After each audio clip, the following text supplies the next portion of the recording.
You're in a 4-minute break.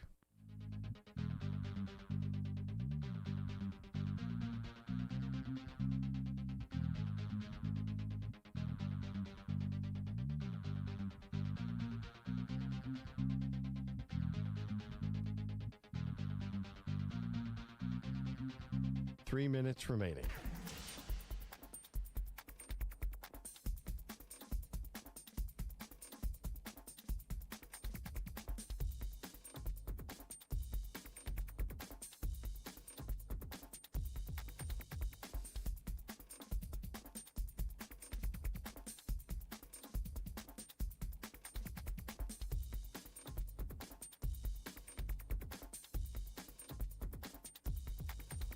Two minutes, 30 seconds remaining.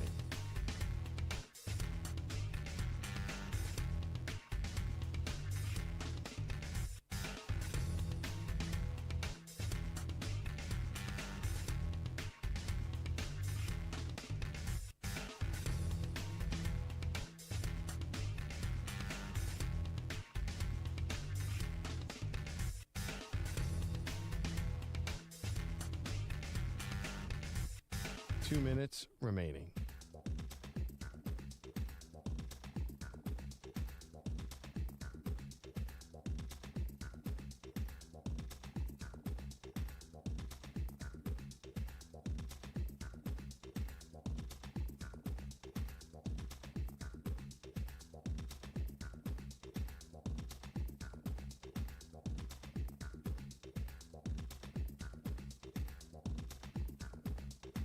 One minute, 30 seconds remaining.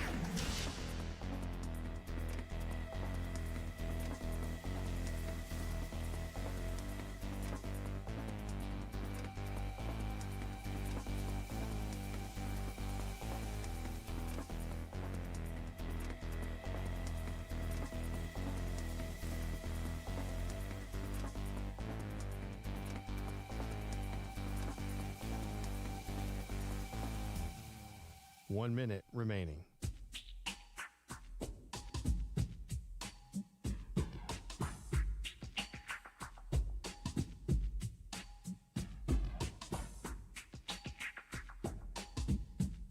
Forty-five seconds remaining.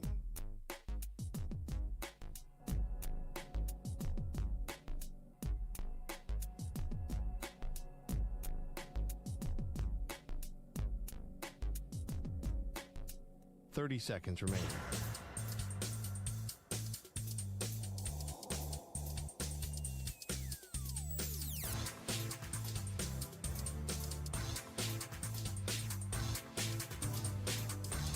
Fifteen seconds.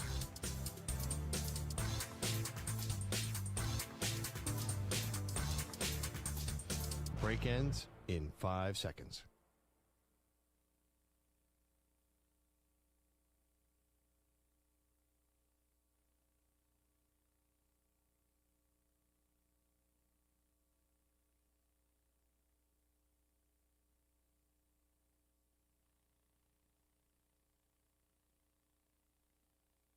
To infinity and beyond. He's live. He's nationwide. This is the Zach Gelb Show.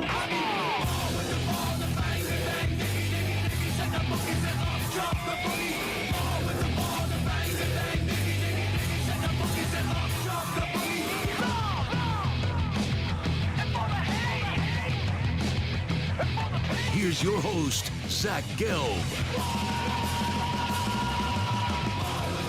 Live from the Play Show, yet not overly ostentatious studios of the Infinity Sports Network here in beautiful New York City, sitting on top of the 10th floor of 345 Hudson Street. Welcome on in to what is a Tuesday edition of the Zach Gelb Show across all the great local Infinity Sports Network affiliates, Sirius XM, Channel 375, the free Odyssey app, the iHeartRadio app, and also streaming live on YouTube.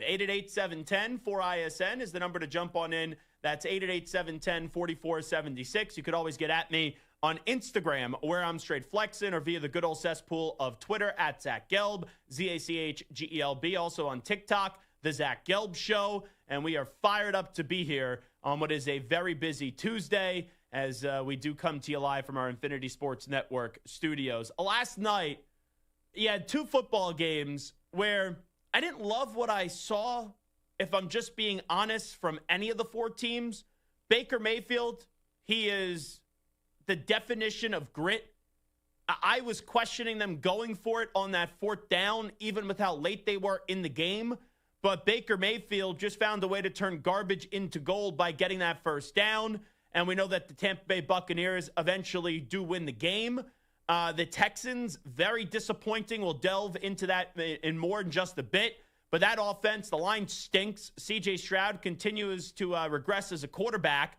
And I don't know if you feel all that great about the Houston Texans, even though that division stinks, right? Tennessee's not going to be a factor. The Jaguars aren't going to be a factor. But there you have Indiana Jones with Daniel Jones and the Colts being 2-0 as they just got away by the skin of their teeth last weekend up against the Denver Broncos. And you look at a Houston Texans team who thought it was a lock before the year to win that division, and now they are 0-2 to start out the year, where their offense has been their biggest problem. No doubt about it through the first 2 games of the season. The offense was a no-show up against LA in a Week 1 loss, and their offense was pretty much a no-show in Week 2 up against their loss to the Tampa Bay Buccaneers. And the last game, it's important the Chargers got the victory and that the Chargers are 2-0 because you have to get a head start and run and try to get as close to the finish line before the Kansas City Chiefs do catch up. But that was the game last night. I put this out on social media. It was almost as if the Chargers were trying to Charger, but then the Raiders were being the Raiders.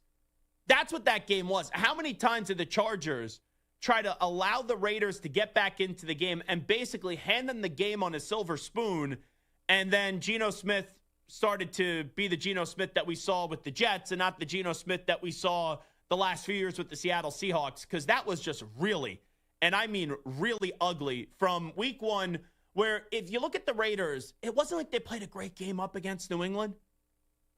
The first half, they were not the better team, and the second half, they clearly were. But because of how they played in the second half, I do believe that people over-talked and overhyped the Raiders after 1 week. And I looked at that spread. I thought the Chargers laying 3.5 was an easy win. And for the most of the game, what it was, 1 point was 20-6, I think. At one point, it looked like it was going to be an easy cover. And then down late in that game, Amari and Hampton puts the ball on the turf. And by the way, dude, Amari and Hampton, let me be selfish here right out of the gate. I have high expectations for him. You know Jim Harbaugh loves to run the football, and the Chargers right now through the first 2 weeks of the season, they cannot run the football. 2 things about Amari and Hampton. I did bet him, full disclosure. I told you yesterday, I was betting him anytime touchdown. So there's a reason why I'm a little agitated here. And I only lost $20, so it's not the end of the world. But Amari and Hampton, he had 3 chances at the goal line last night to get in. He was a yard or 2 out, and he didn't come close. And then later in the game, here's what I don't understand. I'm not saying Najee Harris is great, but Najee Harris the last 3-4 years has been grossly disrespected. And I have high expectations for Amari and Hampton. He's the lead back to me, and I think he'll be the lead back eventually with the Chargers. But all Najee Harris has done since entering the league, and I get it, he's not a great back, but all he has done has been putting up 1,000-yard seasons. He was underappreciated in Pittsburgh for just being transparent, and even Jerome Bettis agreed with me with that take. And then you get to L.A., and late in the game, you're trusting Amari and Hampton, and he puts the ball right on the turf. I get it. Max Crosby made a heck of a play. But you got to keep 2 hands on the football right there and not let anyone rip the ball out of your hands. But the idea that you put Amari and Hampton, a rookie in that spot, playing his second NFL game over Najee Harris just didn't make sense to me. So the Raiders regress after Week 1. We'll get into all the nonsense about Tom Brady coming up in about 15 minutes because I got a lot to say on that. The Chargers are 2-0. It wasn't pretty, but they got the win, and that all that matters. And Tampa Bay, you look at them, you say they're good. I think we looked at acknowledged since Tom Brady left the Tampa Bay Buccaneers, they've been a good team. But is their ceiling anything more of maybe than just winning 1 playoff game? And it's tough for me to see the Buccaneers, even though I like Mike Evans. I'll eventually get Chris Godwin back. Emeka Ibuka, he dropped a touchdown late, could add another one.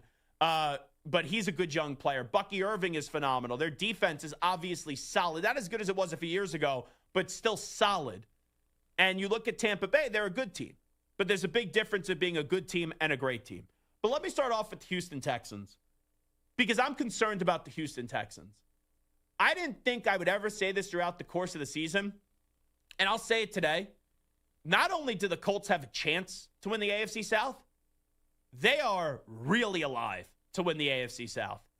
And as long as Daniel Jones stays healthy, right now, if you put a gun to my head, oh my goodness gracious, I would be shaking for many reasons.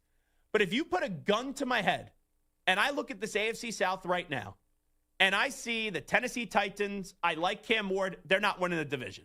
They'll win like 5 games this year probably. You look at Jacksonville, something's up with Jacksonville. They probably should be 2-0. They're 1-1. I don't know how they're going to use Travis Hunter the rest of the season. Trevor Lawrence is vastly overrated. Liam Cohen having issues with Trevor Lawrence already. They had that little kerfuffle on the field. Brian Thomas Jr., I don't know what's up with that dude. He was sensational in year 1. He couldn't catch a cold on Sunday. And a lot of people are thinking he was afraid to get hit. So the Jaguars, I already have the ick on them, even though I wasn't all that optimistic going into the season with the Jacksonville Jaguars. I think this could be a 2-team race in the AFC South now. And the Texans, I'm concerned about them. Their offensive line is crap. I know we could talk about all the flags that Laramie Tunsil got last year, but they are missing his presence on that offensive line. Last year, everyone just blamed Bobby Slowick, the offensive coordinator. He's no longer there. Nick Caley's in. That offense was horrendous. Like last night, there's only 2 things I look at the Texans, and I was like, okay, good moments. The Nico Collins touchdown right out of the gate, which was a tremendous catch. And then late in the game, Nick Chubb puts the ball in the end zone. But you got a golden opportunity in that game where it looked like Tampa Bay was going to win. And I know it was only a 4-point margin, but you block a punt and you have to settle for a field goal. And I don't even think they gained a yard on that drive. And it only cut the deficit. You were down by 4. It cut it to 1. But you got to put the ball in the end zone there. And late in the game, sure, you do get a touchdown. And Nick Chubb gets that rushing touchdown. But then the Buccaneers get the ball back, and Baker Mayfield does something that CJ Stroud is incapable of doing right now. And that's going on a long, sustained drive with the game on the line and putting it away. Because the Buccaneers, they went for it, late in that game. Or, excuse me, when they punted it late in that game. And then the Texans got the ball back, and they were quickly in the end zone after that. So, I look at it, and I see what the Texans did. There was nothing all that impressive. But Baker gets the ball back, and Baker moves the ball down the field in 2 minutes and 4 seconds and puts the ball in the end zone. And you know what I didn't get? There was like 34, 35 seconds left, something like that. When the clock is ticking, I understand a little bit. All right, maybe you just go make the stop and you win the game. But with how Baker was playing in that contest and how clutch he was being in that contest, why would you not stop the clock there?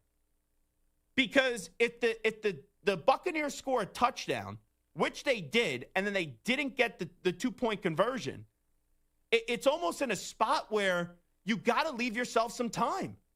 And even if they got the 2-point conversion, you could then go down the field and still get a field goal to at least send the game into overtime. But DeMeco Ryans, he let the clock tick, tick, tick, tick, tick, tick, tick. And it was a spot where you got to take those timeouts. So if Tampa Bay does score, you then could quickly have some time to then fire the ball down the middle of the field, take a timeout, do it again, take a timeout, or how many you would have ever had. At least leave some sort of time left on the clock because you would have used your timeouts there to at least put yourself in field goal range. Because what? Tampa Bay scored with like 8 seconds left. And then on the kickoff, the game was over. The guy got tackled and the game was over. So last night, I look at the Texans and I start to say to myself, are the Indianapolis Colts really legit? But do they even need to be legit to win this division? Tennessee's not winning a ton of games. Cam Ward's good, but they're not winning a ton of games. Jacksonville has all these problems with Trevor Lawrence and Mr. Duval and Liam Cohen and Brian Thomas Jr. The Texans' offensive line stinks right now. The offensive coordinator doesn't know what he's doing right now. CJ Stroud continuously regressing as a quarterback after what was an awesome year. Last year took a step back, and through the first 2 games of the season, I don't trust CJ Stroud. And then I look at the Colts. I'm not sitting here and telling you the Colts are this great team. Heck, the Colts should be 1-1. They really should. If the Broncos didn't have a leverage penalty, they'd be 1-1. But at least Indianapolis' defense is looking solid. And on offense, they have talented pieces. Tyler Warren, there's no way he should have been the 14th pick in the draft. How the Bears took Colston Loveland over him. We'll get to Ben Johnson later on in the show. It shows you why the Bears are the Bears. But you got Jonathan Taylor. You got Tyler Warren. You got Michael Pittman Jr. Like, you got some pieces there in Indianapolis. And I'm not expecting Daniel Jones, the way he's played the first 2 weeks, for that to continue throughout the entire season. But if Daniel Jones just stays healthy and he's average/above average, I can't believe I'm saying this. But I really do believe right now, if you put a gun to my head, I would say the Colts win the division. That's what I would say. And I don't think that's an overreaction. And you know why I also like the Colts to win the division? Because Mr. Hot Take Hickey, that joins us each and every Wednesday here at the network, he has slobbered over all these Colts quarterbacks through the years. All of them. And they've all failed. All of them have failed. Well, he was miserable about Daniel Jones. So doesn't that mean Daniel Jones is going to have a solid season? He doesn't need to be great. He doesn't need to be a Pro Bowler. He just has to be average. And if he's average, the Colts could win 9 or dare I say it, 10 games. And the Colts could win the AFC South. And I'm watching that game last night, and I didn't want to say those words into the microphone. I didn't. But you look at the Houston Texans right now, they have a significant amount of problems on the offensive side of the ball. They got some big-time problems. And the next 2 weeks are massive for the Texans. You play the Jaguars, and then you play Tennessee. You better win both those games. But if you drop one of them, let's say you split the next 2, you're 1-3 to start the season. And then you play the Ravens, the Seahawks, the 49ers, and then the Broncos. So this could get ugly real quick. This could get late real quick for the Houston Texans. And the only thing that they could rest on is that this division is not that good. But you don't need to be that good to win this division. And I do think the Colts can be above average this year. And I believe that the Colts right now, I'd switch my pick right now. I would say Texans will win the division, the Colts win the division. Now, Samter, you're looking at me like I have 1,000 heads. And by the way, Samter, one of the great provocateurs of our time, one of the great antagonists of our time, Michael Samter is now wearing a Matt Leinart Arizona Cardinals jersey. The Hugh Hefner sports whore of sports talk radio was a Jet fan, gave up on him, was a Chiefs fan. They lose one Super Bowl. He's out on them. They're 0-2 to start the season. He's out on them. And now he's going to the 2-0 Arizona Cardinals as he's wearing a schmedium Matt Leinart jersey. Is that like a small, medium jersey? I think this is a kid's large. Oh, my God. Or kid's extra large or that something. Thing looks like it's been through the ringer. 2006 I've had this thing. A Matt Leinart number 7 jersey. Oh, my goodness gracious. And the Samter jersey jinx continued. Yeah, the Cardinals may not win a game for the rest of the season. Every single jersey I buy, I jinx that player. So you think it's crazy right now, me saying that the Colts are going to win this division? No. Oh. I just was thinking about you telling that to Hickey tomorrow. Yeah. Well, here's the thing.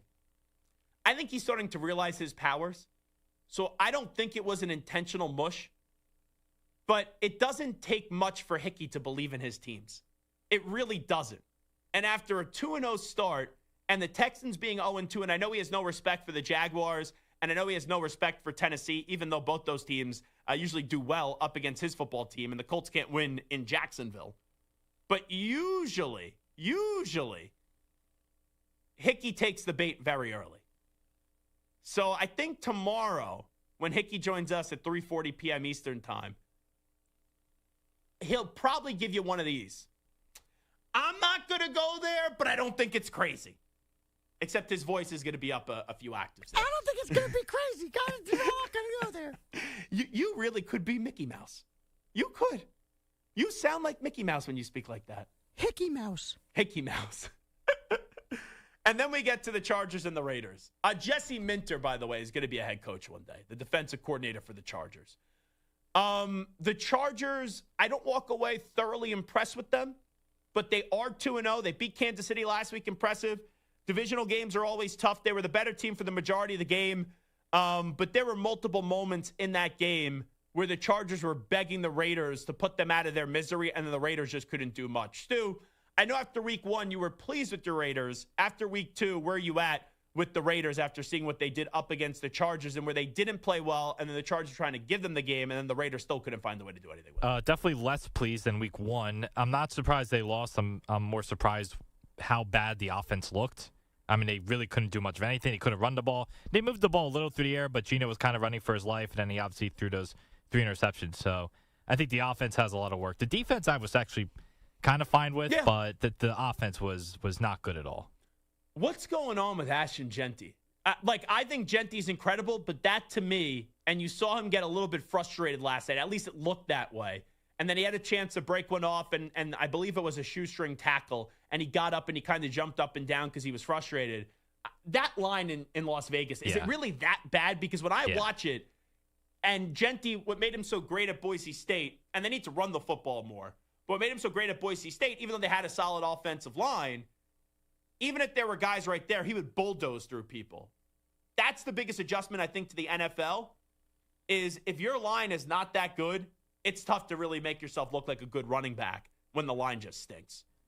Yeah, I certainly put it more on the line than him. I mean, he wasn't perfect. I think he missed a few blocks as well in the passing game, but in terms of just running the ball, I think a lot of it is that the offensive line is pretty bad at run blocking. And I think the game has passed Chip Kelly by. Chip Kelly was once a hot shot head coach right at Oregon. Then he goes to the NFL, had good starts in Philadelphia, couldn't finish. Then for some reason took the job in San Francisco. I never thought he should have taken that job, but his ego made him take that job. He was one and done. Then he was coaching UCLA, where he was going to get fired every year, and they were decent.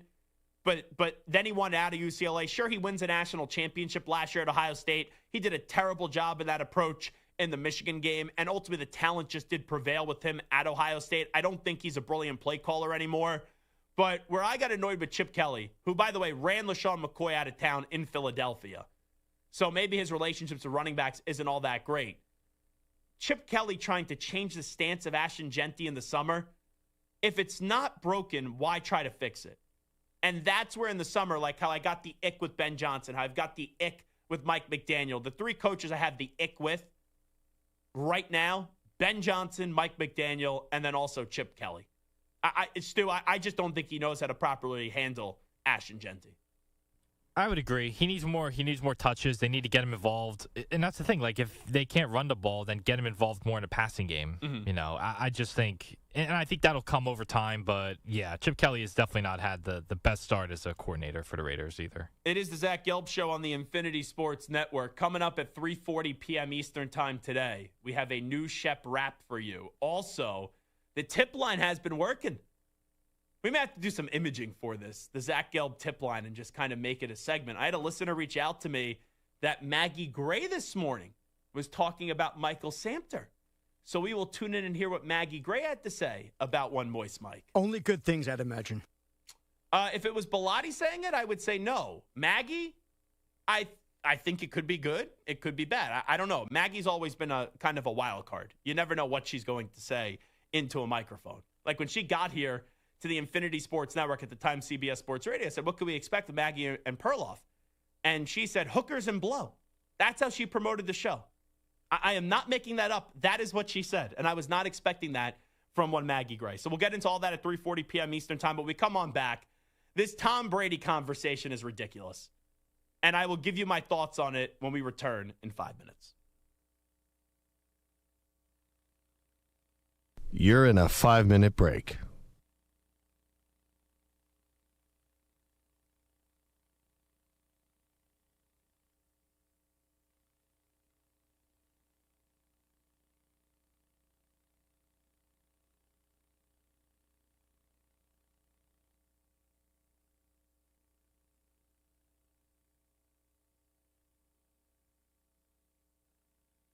Four minutes, 30 seconds remaining.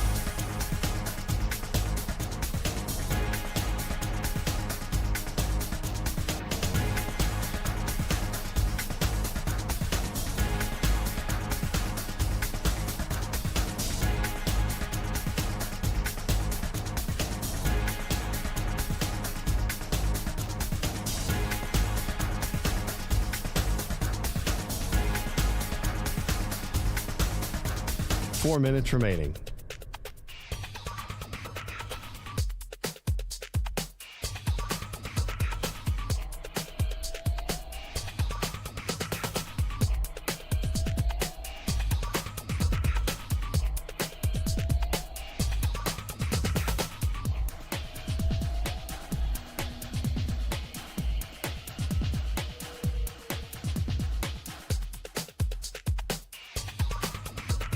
Three minutes, 30 seconds remaining.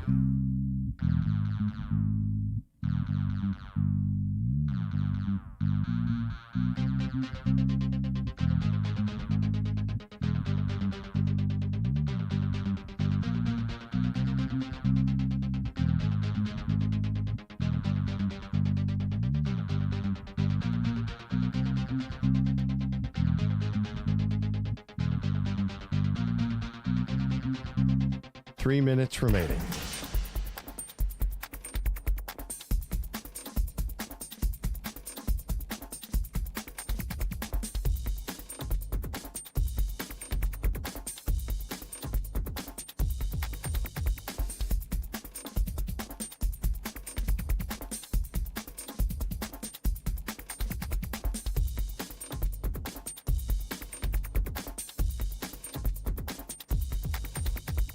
Two minutes, 30 seconds remaining.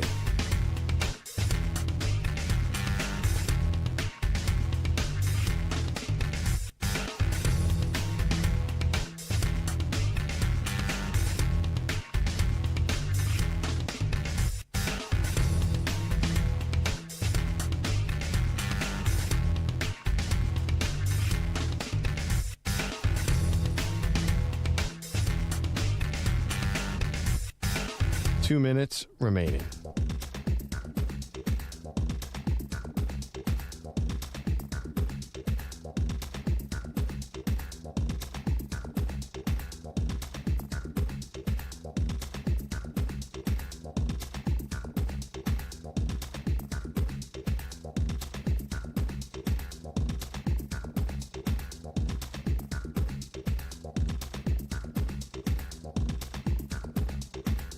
One minute, 30 seconds remaining.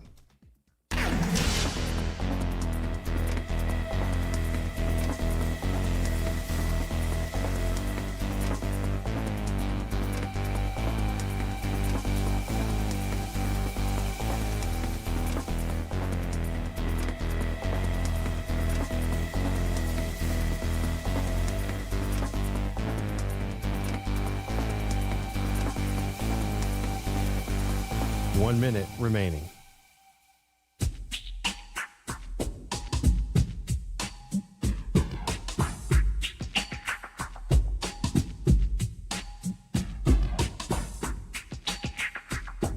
Forty-five seconds remaining.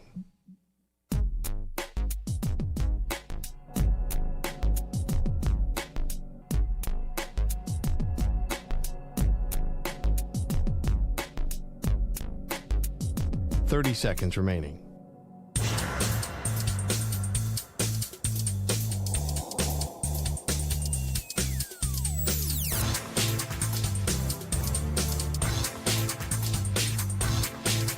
Fifteen seconds.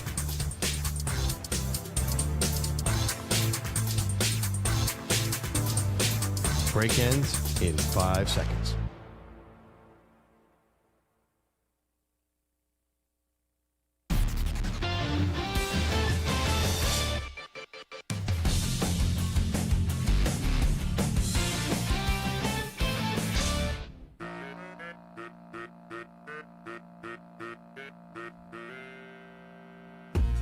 You're listening to the Zach Gelb Show on the Infinity Sports Network.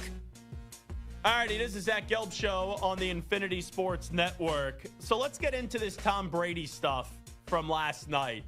And the moment I saw Tom Brady sitting in the coach's box with the headset on, I knew what the reaction was going to be. Because a lot of people need Tom Brady for clicks. A lot of people hate Tom Brady. And a lot of people obsess over this whole idea that he works for Fox and is a minority owner of the Raiders. And this is the one part that I'll criticize Brady on. Brady tries to downplay his input and his impact and his role with the Raiders because he's a minority owner and he tries to pretend just because he has a small stake of the team that he really doesn't do much. The more and more we learn of this, Brady does a lot more. But last year, everyone had this obsession. Oh, because Greg Olsen, he got screwed over. Oh, please. He still makes a ton of money. He's on the second team on Fox.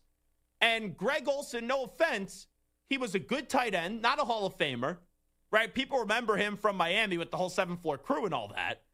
But Greg Olsen was a good player in this league, and he's a good broadcaster. But Greg Olsen is not John Madden in the booth, all right? Greg Olsen is not the greatest broadcaster I've ever heard. He's good. He's very good. I like Greg Olsen. But the idea that Fox wouldn't want Tom Brady or that they shouldn't have, quote unquote, screwed over Greg Olsen, it's Tom freaking Brady, right? Michael Jordan wants to call games. You put him in a booth. Who cares who's there? If Wayne Gretzky wants to call games, who cares who's in the booth? You put him there. Because the gamble on Tom Brady is worth it. And was Brady great last year? No. Was he as bad as what people made it seem to be? No. And in the playoffs, he turned it up. And I thought he was really, really good in the postseason. And I even had a listener reach out to me. And the listener said to me, I hate to say it, but your boy Brady is sounding better and better in the booth. So, I kid you not. Brady did the Chiefs game this past week, correct? He was on the Chiefs-Eagles game. I guess it was Jonathan Vilma. Now, I had a few drinks in the pool. Let me be clear when I was at the casino at Circa.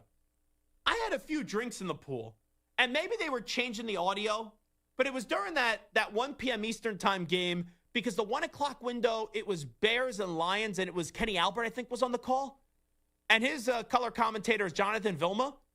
I don't know if Brady was, like, pumping in and doing some work during that game, but Jonathan Vilma sounded exactly like Tom Brady at times. I thought Brady was working with Kenny Albert. I was like, oh, did Burkhardt get sick? I didn't know which game he was doing this week, but I was sitting there in the pool, and I could have thought that I heard Tom Brady for a little bit. Now, I don't think that was the case, but who knows?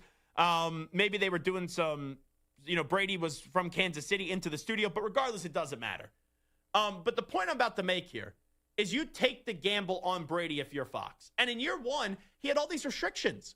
He couldn't be a part of the production meetings until the Super Bowl.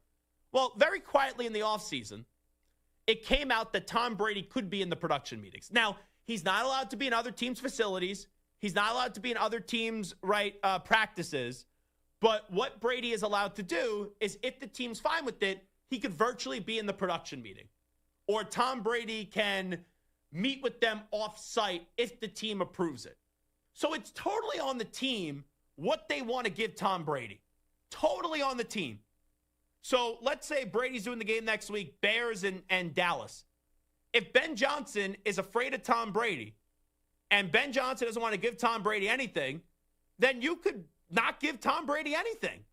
And that's part of it because Tom Brady does these dual roles. He's an owner, minority owner, and he's also the lead broadcaster for Fox. But everyone's freaking out, and they're thinking that the Raiders have this great advantage because Tom Brady is a broadcaster, and the insight that he may learn in those meetings could help the Raiders. You know, if any team needs an advantage, it's the freaking Raiders. And I don't care what information Brady has. It's not going to win that many games for the Las Vegas freaking Raiders. Did Brady not have a Chargers game last year? Does Brady, a Michigan man, never talk to Jim Harbaugh? Because let me tell you, all that intel that Tommy Brady had last night, it really did help the Raiders in that offense. Oh, man. It made Geno Smith look like a superstar last night. It made Ashton Genty look like a Hall of Fame running back last night. Like, give me a break. And that's my problem with this. I think it's a great overreaction from the media. I don't think the average football fan really gives a rat's ass about Tom Brady being a minority owner of the Raiders and also the lead broadcaster on Fox. Now, I know what people are going to tell me. It compromises the integrity of the game. Guys, he's only in the meetings virtually.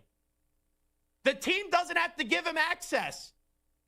And like Ben Johnson, I know the Bears play this upcoming week the Cowboys. That's a Brady Fox game. And then the next week the Bears play the Raiders. Ben Johnson, don't be a kiss ass. Don't star, Tom Brady and slobber over Tom Brady and tell him everything. It's like Hard Knocks. The teams control what gets out. With Tom Brady, if you're so paranoid on the intel that you're going to give him in these production meetings, then don't be buddy-buddy with him and don't run your mouth. It's that simple. And last night, the moment you saw him in the coach's box, it was media member after media member after media member after media member that were freaking out over this story. Like, I know I'm getting outraged over the reaction, but I can't lose my mind over the fact that Tom Brady, right, does games for Fox and also is a minority owner of the Raiders. It just doesn't get my blood to boil. Like, I don't freak out about the act. I just freak out about the reaction to it. And I understand a lot of people hate Tom Brady, so there's going to be a contingent of people. Brady could go cure cancer and people would hate him, right? But I think that this story is a gross overreaction, at least in my opinion, by the media. And I don't know how much the average fan cares. So I put up this poll question today. And the poll question says, do you care that Tom Brady is a broadcaster for Fox and a minority owner of the Raiders? Super duper early returns. But 61% right now say no, who gives a crap? 39% say it shouldn't be allowed. So maybe I'm in the minority on this. Maybe I'm just dead wrong.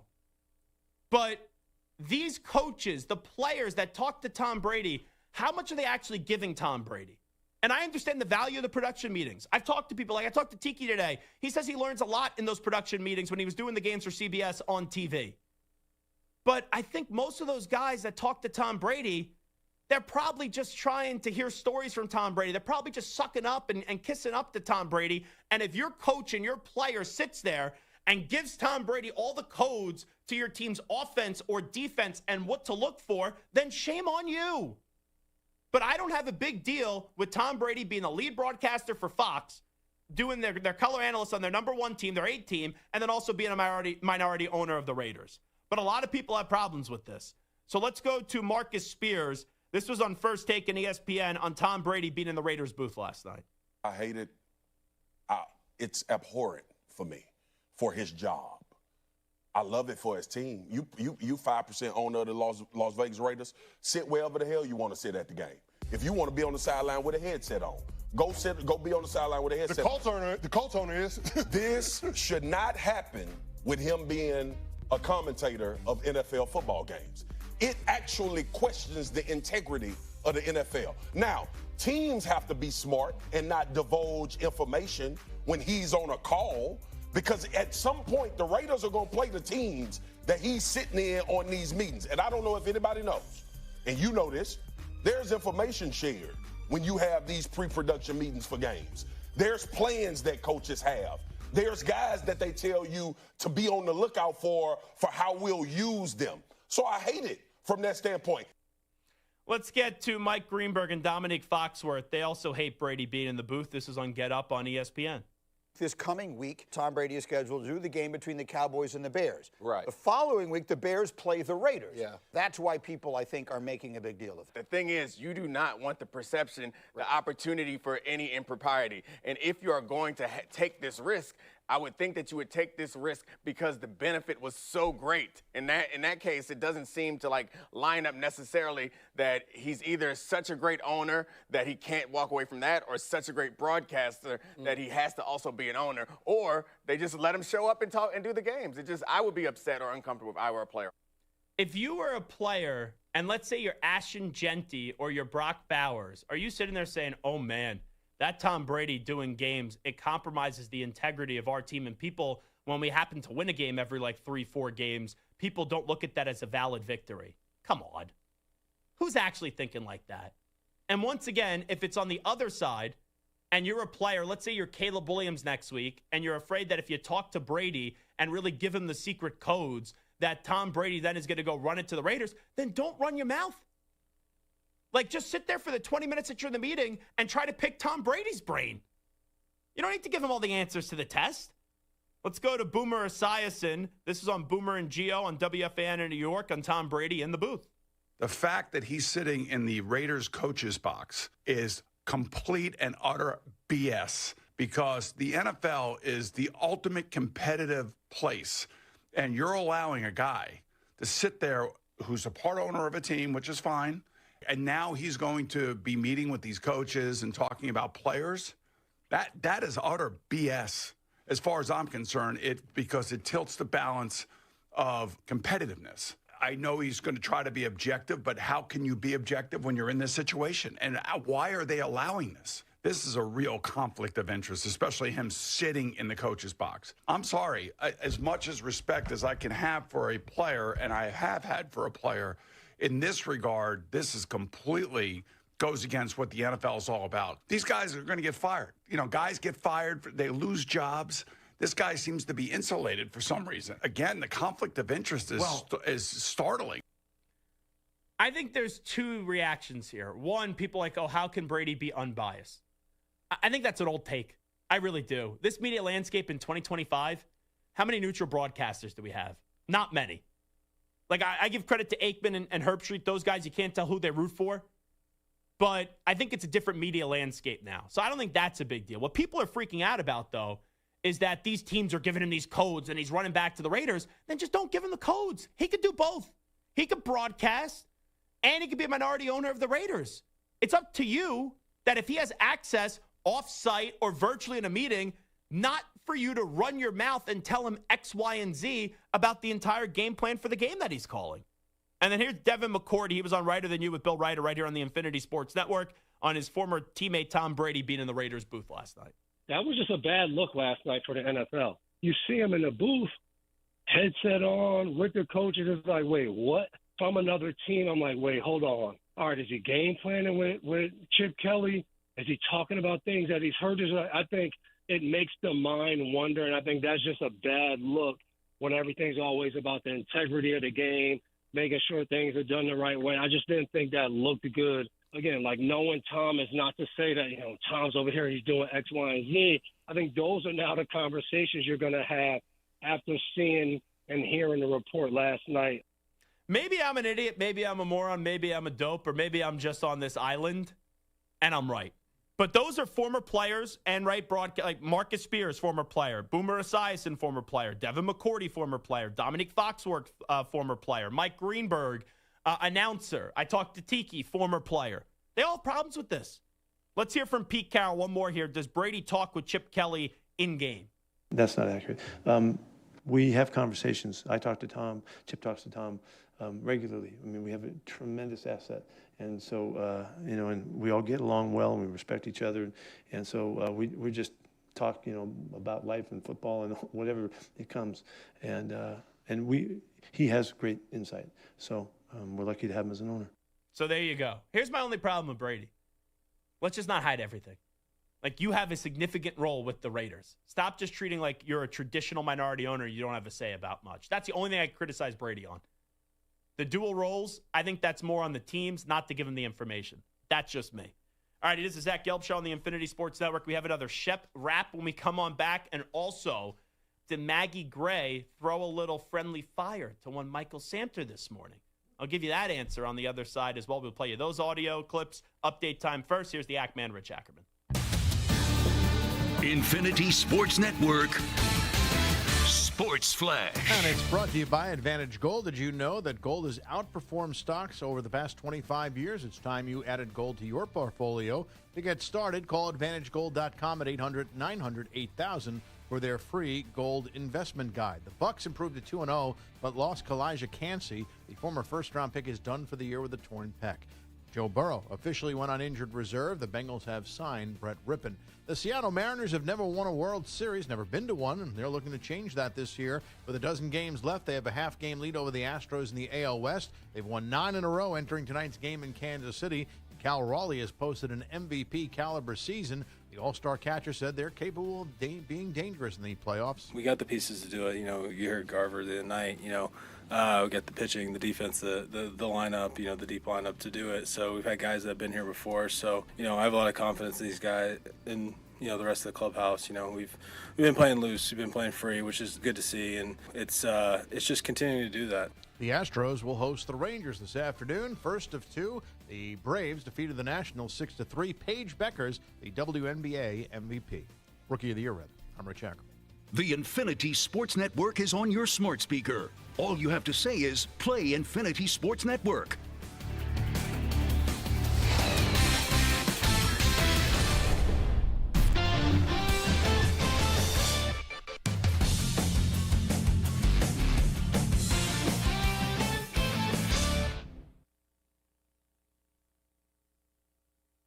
You're in a 5-minute break.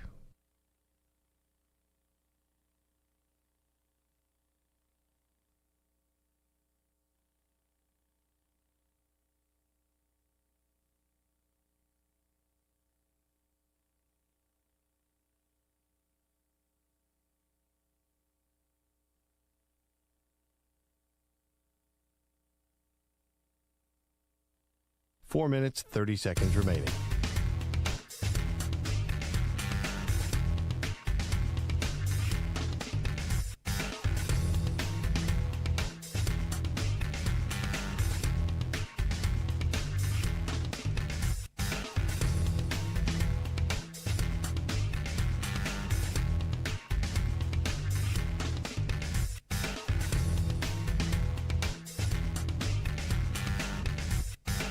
Four minutes remaining.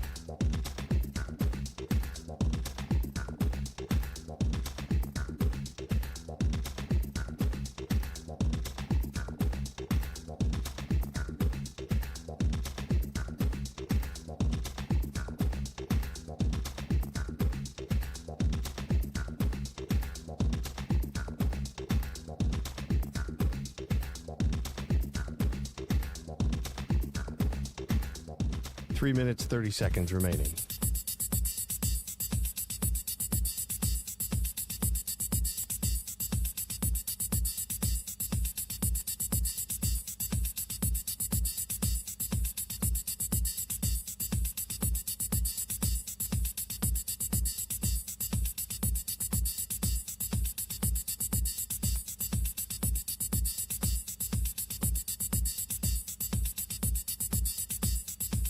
Three minutes remaining.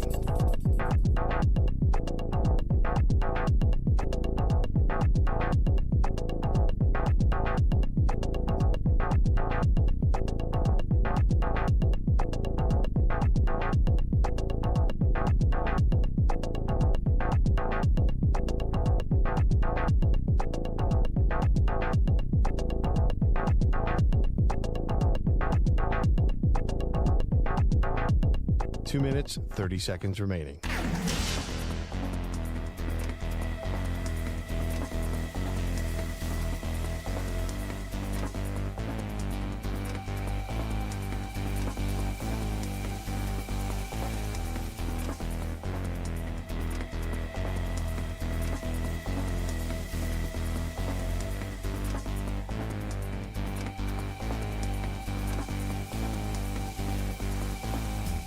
Two minutes remaining.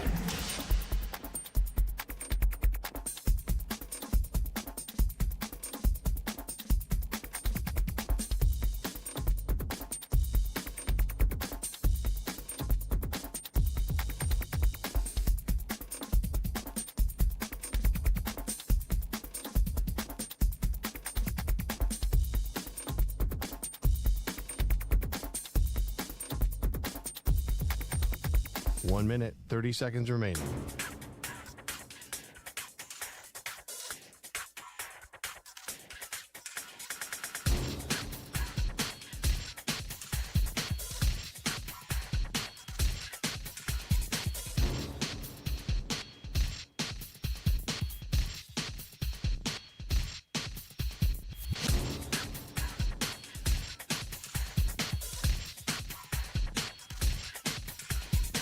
One minute remaining.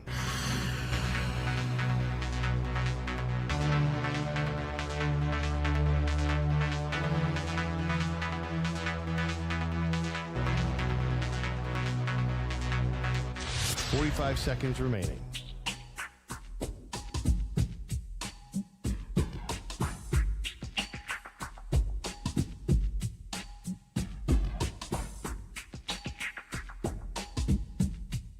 30 seconds remaining.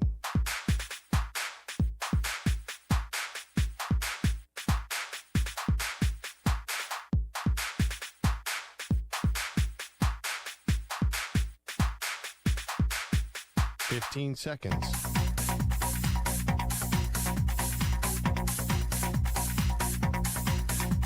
Break ends in 5 seconds.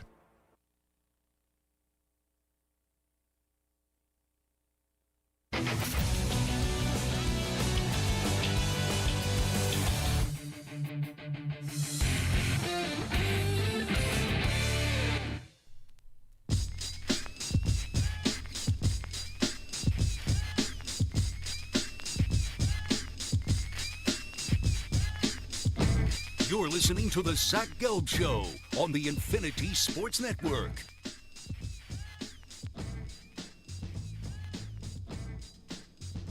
The Defensive Player of the Week is brought to you by the Navy Federal Credit Union. Our members are the mission. This week's player is Bills defensive end Joey Bosa. In Sunday's 30-10 win over the Jets, Bosa had 2 tackles, 1 sack, and 2 forced fumbles. The Bills as a team held the Jets to just 154 yards of total offense. And Joey Bosa actually joined Anthony Gallo on Gridiron Game Day, which is our whip-around coverage of the NFL, which you can listen to each and every Sunday right here on the Infinity Sports Network for 8 hours from 12 to 8 p.m. Eastern Time. So make sure you check out Anthony Gallo each and every Sunday. And if you want to keep on listening to the radio on Sundays, from 10 a.m. to noon p.m. Eastern Time, you can hear your boy Zach Gelb for a little Sunday morning football, where the first hour of the show is all things college football, and the second hour of the show is all things NFL. And we actually do stream on YouTube as well. So you can listen to us on one of our great local Infinity Sports Network affiliates, Sirius XM 375, the Sirius, the Odyssey app, the iHeartRadio app, and then also streaming on YouTube. So, Stu, I usually defer to you on this stuff. Okay. I have heard both audio clips. I may start to commence a Zach Gelb tip line because 2 different listeners have tipped me off to both of these clips. One was a Shep rap. The other was Maggie Gray maybe taking a shot at Michael Samter. I have heard both. Which one would you like to hear first? I'll leave it up to you, Stu. I think the Shep rap first. Okay, so the little history here. Shep last week or 2 weeks ago decided to freestyle when filling in for JR. It was actually Labor Day weekend. It was that Monday night because Bill Belichick was getting his brains kicked in by TCU, and Belichick was in the rap. And Samter's words, not mine, it was the worst thing he's ever heard. So I guess Shep, he took that personally. Because David Shepard doesn't need much to get motivated and really want to try to redeem himself. And David Shepard believes he's actually a good rapper. And Shep does a good job for us here on the Infinity Sports Network, Saturday and Sundays from 2 to 6 a.m. Eastern Time, The Good Shepherd Show. So I guess Shep wasn't happy with the commentary from Samter, who was being our Simon Cowell. And I guess he wasn't happy with the commentary coming from me about it. So Shep wanted to redeem himself Sunday morning. It's a long clip, but here you go. This is the Sheppenwolf rapping. I got a lot of heat yesterday because of my rap game. And so I'm not reading a teleprompter. I don't have any words in front of me. There's no computer screens. This is completely off the dome. And I got a close friend and my guy, Anthony Piano, a.k.a. Tony Piano on updates. And you can obviously hear him every single Sunday morning filming me. So there is no cheating. I can't ask Anthony this question because he's filming, not on air right now. But just give me a thumbs up, AP, if I'm telling the truth. And there is nothing in front of me right now in terms of lyrics or words. Thank you. Steph Shalego, can you please verify and confirm that there is literally nothing in front of me? I am not looking off a monitor. I am not looking off a teleprompter. There is no script. This is completely off the dome. Just get to the 100% off the dome. Thank you, Steph Shalego. All right. Without further ado, before we get back to phone calls, in life, there is no such thing as an inability to redeem yourself. Sheppenwolf. Steph Shalego, play that fancy music. Will Smith here. So I'm sitting here on a Sunday morning. I ain't Sheppenwolf. I'm roaring. I'm a lion. Yo, talk about all the things that happened on Sunday, I know that Georgia Tech was great with Haynes King. You know what? They ain't afraid of Dabo. They ain't kissing the ring. All I know is when you have Georgia and Tennessee in an offensive thriller, Joey Aguilar, you know he can take on 1,000 gorillas. And I know that when it comes to later on Sunday, I can't wait to watch the Steelers and Bills, two generational quarterbacks with a lot of talent and wills. Don't ever doubt my rap game or anything I pursue. Because you know what? I give my best, whether it is for me or for you. Shout out on the other side of the glass to Steph Shalego. You know why? Because your takes are witty, they're compelling, they're en fuego. All right, let's get back to sports on the Infinity Sports Network. We got a lot of fans, and they are the ultimate perk. I don't know what it is, but Shep has an ability. Oh, wait, there's more. Continue. Through 10. What'd you think? You know, I don't think I can put a number on it. Well, that's not. Is that a compliment or an insult? I don't know. She hated it. Really? But that wasn't decent. That wasn't decent. It was decent. I'll take it. I'll take it. AP, you can stop filming, brother. Thank you so much. What did you think? 6. Oh, really? AP, no balls. Hey, if anyone knows anything about AP, that means something. That six is important. Yeah, sure. Really? A 6? That's pretty good. That means it was a 2. AP, is there potential there?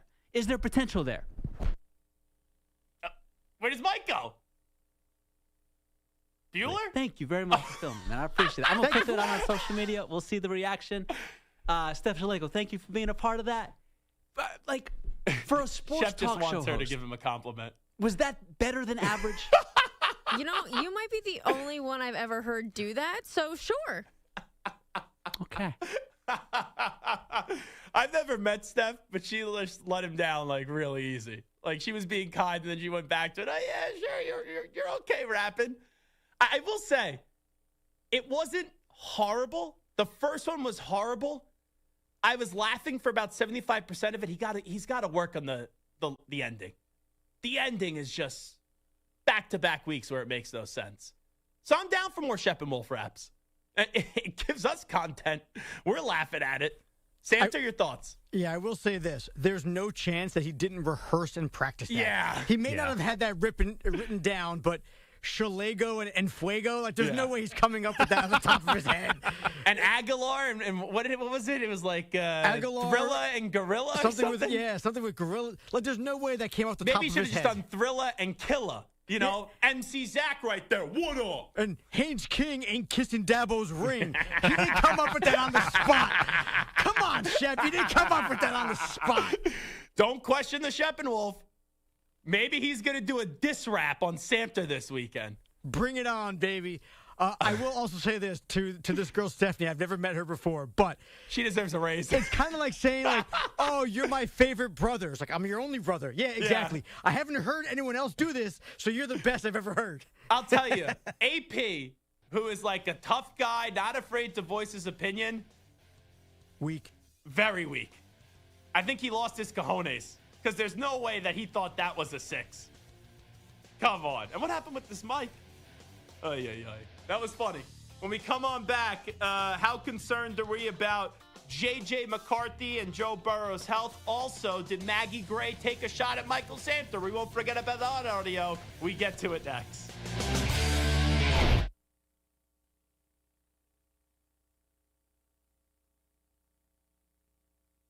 You're in a 5-minute break.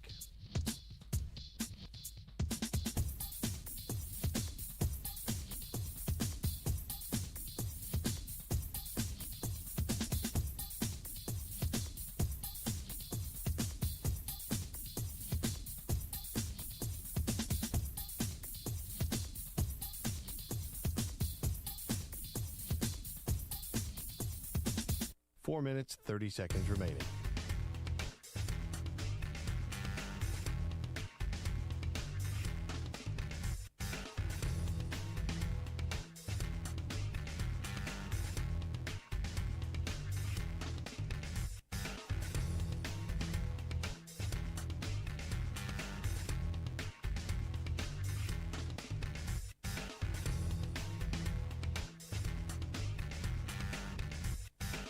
Four minutes remaining.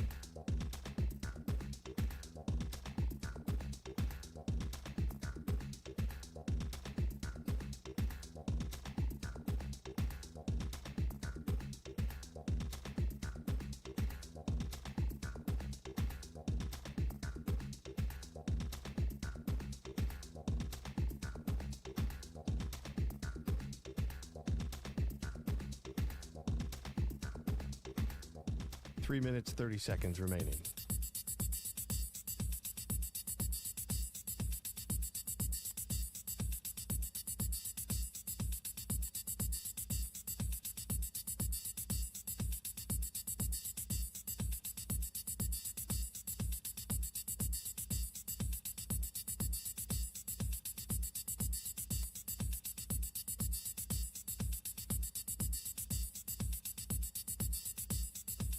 Three minutes remaining.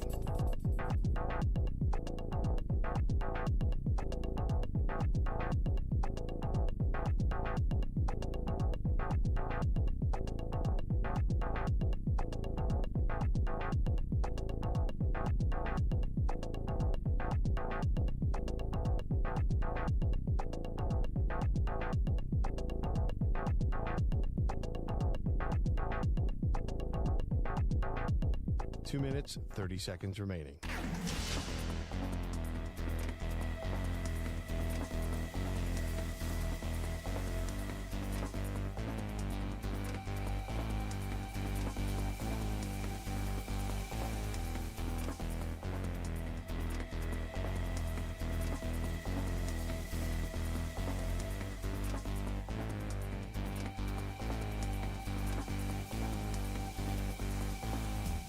Two minutes remaining.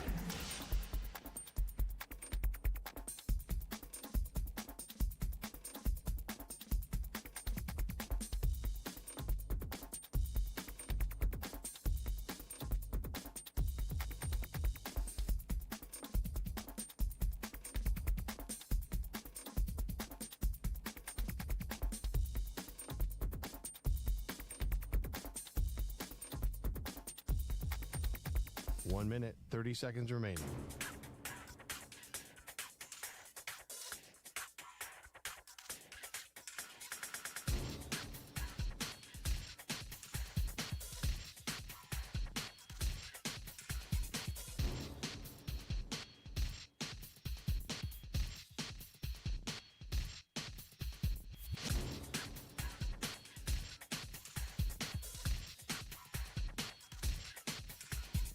One minute remaining.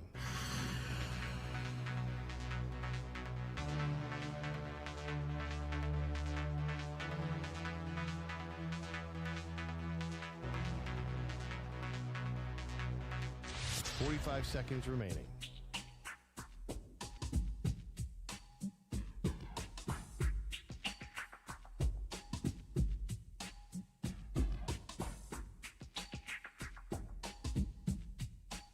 Seconds remaining.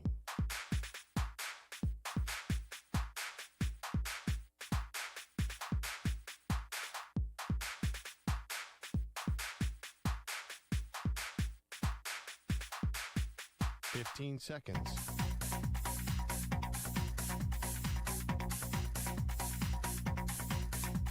Break ends in 5 seconds.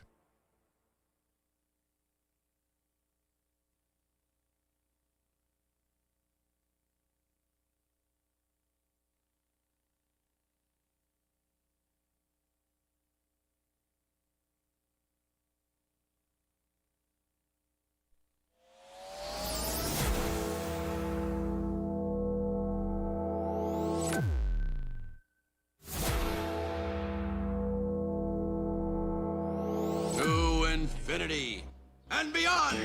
He's live. He's nationwide. This is the Zach Gelb Show.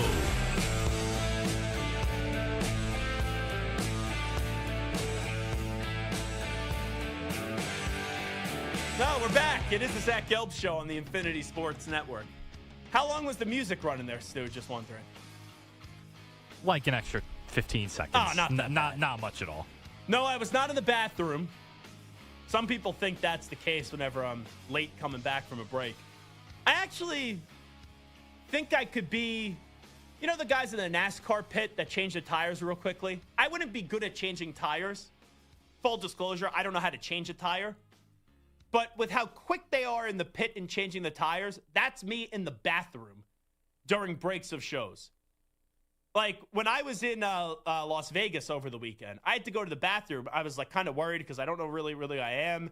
and I had to go number 2, if I'm just being honest. I know that's probably too much information to share with you and the listening audience. And I was in and out of that bathroom in 3 minutes, and then it was during an update. So I had about 4 minutes to spare coming back from the break. But I was really panicking. I have a good internal play clock when it comes to that stuff. But basically what I just had to do, pun intended here, I had to stuff 50 pounds of crap in a 200-pound in a 25-pound suitcase. That's what I just had to do. Because during the break, I wasn't in the bathroom. I had to record some sports minutes because I may or may not have forgotten to do the sports minutes today. And there was a long sponsorship read on one of the sports minutes, and my script was a little bit too long for them. So I had to quickly on the fly change some wording, and I only gave myself 5 minutes, and I just got it in right in the nick of time. Anyway, we were playing for you in the last segment the rap of David Shepard. And I also teased something else. So let's take care of business there, and then we will get into J.J. McCarthy, we'll get into Joe Burrow, and we'll get into Jaden Daniels and how concerned I am about their health and their injuries moving forward. So we got a little tip. The Zach Gelb tip line is working. And we got a tip on the Shep rap. I thought it was entertaining-ish. I don't know if it was good, but it made me laugh. All right? So I think we all need to laugh in this world, in this day and age. So this morning, I gathered that Maggie Gray, Andrew Perloff, Andrew Bogish, and Manny Rodriguez are talking about Calais Campbell. And they were comparing Calais Campbell and Bryce Young. I guess it was this idea that they wanted to make this reality TV show. And then somehow Samter was brought up in the conversation. So was this a shot by Maggie Gray to one Michael Samter? Let's listen up. You be the judge. And my idea for a sitcom, Calais Campbell and Bryce Young, tall and short, being friends, or Kyler Murray, because the two of them together would be hysterical. He's so huge. He's the biggest man I've ever met in my life. Why don't you and Bogish get together? You're tall, and Bogish is rather diminutive in stature. Is that right? Bogish, you're not short. Bogish taller than you, I'm maybe. definitely short. Yeah, he's short. Short for I'm what? short What are you too, talking bro. I know I'm short. I'm like 5'9". I think that's below the average male height, I think. I don't consider you guys, either of you, short. No, I don't either. Samter. Well, that's a whole other thing. That's we once put him in a box and pushed him over. Calais Campbell is a legit 6'8". That guy is Yeah. a monster. He's so large. It's Deshaun Spears, by the way. I should give him a little By the way, respect. 5'9" is the average male height Yeah. in the U.S. Nice, congrats. You're right on the average. button. My favorite part of that clip, and I didn't catch it the first time, was EJ just in the background. Yeah, he's a little man. So, Samter, did they take a shot at you this morning? I just got to ask. No. You're not offended? They're making a factual observation that I am not very tall, and that's fine. Hot take. I thought the funniest part of it to me was when Maggie said my name, she was almost saying it like, Samter, like almost kind of like feeling bad, but she kind of had to say it because, let's be honest, I'm a diminutive little man. But here's the thing. What I've realized with Samter, I think you being short kind of makes your personality. I really do. I mean that in a positive way. If you were tall, I don't think you would be that enjoyable, if I'm just being honest. Knowing you the way that I know you, I think you being a shorter fellow makes the brand that is Moist Mike. Samter. Yeah. I don't know. She said that in a weird way. Samter. And what was this? They put you in a box once and push you? Yeah, That's an I'll HR post that. violation. Yeah, I mean, I posted the video of me dancing on our TikTok. I will find that video of them putting me in a box and kicking me over and put it on our TikTok. Should we put that on our TikTok? I mean, I can send it out on Twitter then. If, No. whatever. I'm just asking. I mean, They something. put you in a box and they had no respect for your human life and they just kicked you? Well, they put me in a box, and that was planned. So you were okay with this? Yeah, well, I was okay with them putting me in a box. Them kicking me over was completely Who unscripted. kicked you? Maggie with her big feet? I think it was Perloff. Oh, that was probably like a very light kick. I toppled, and it was right here on this ramp right outside the studio, so it's angled. I rolled down the whole thing. So you're what, 5'4"?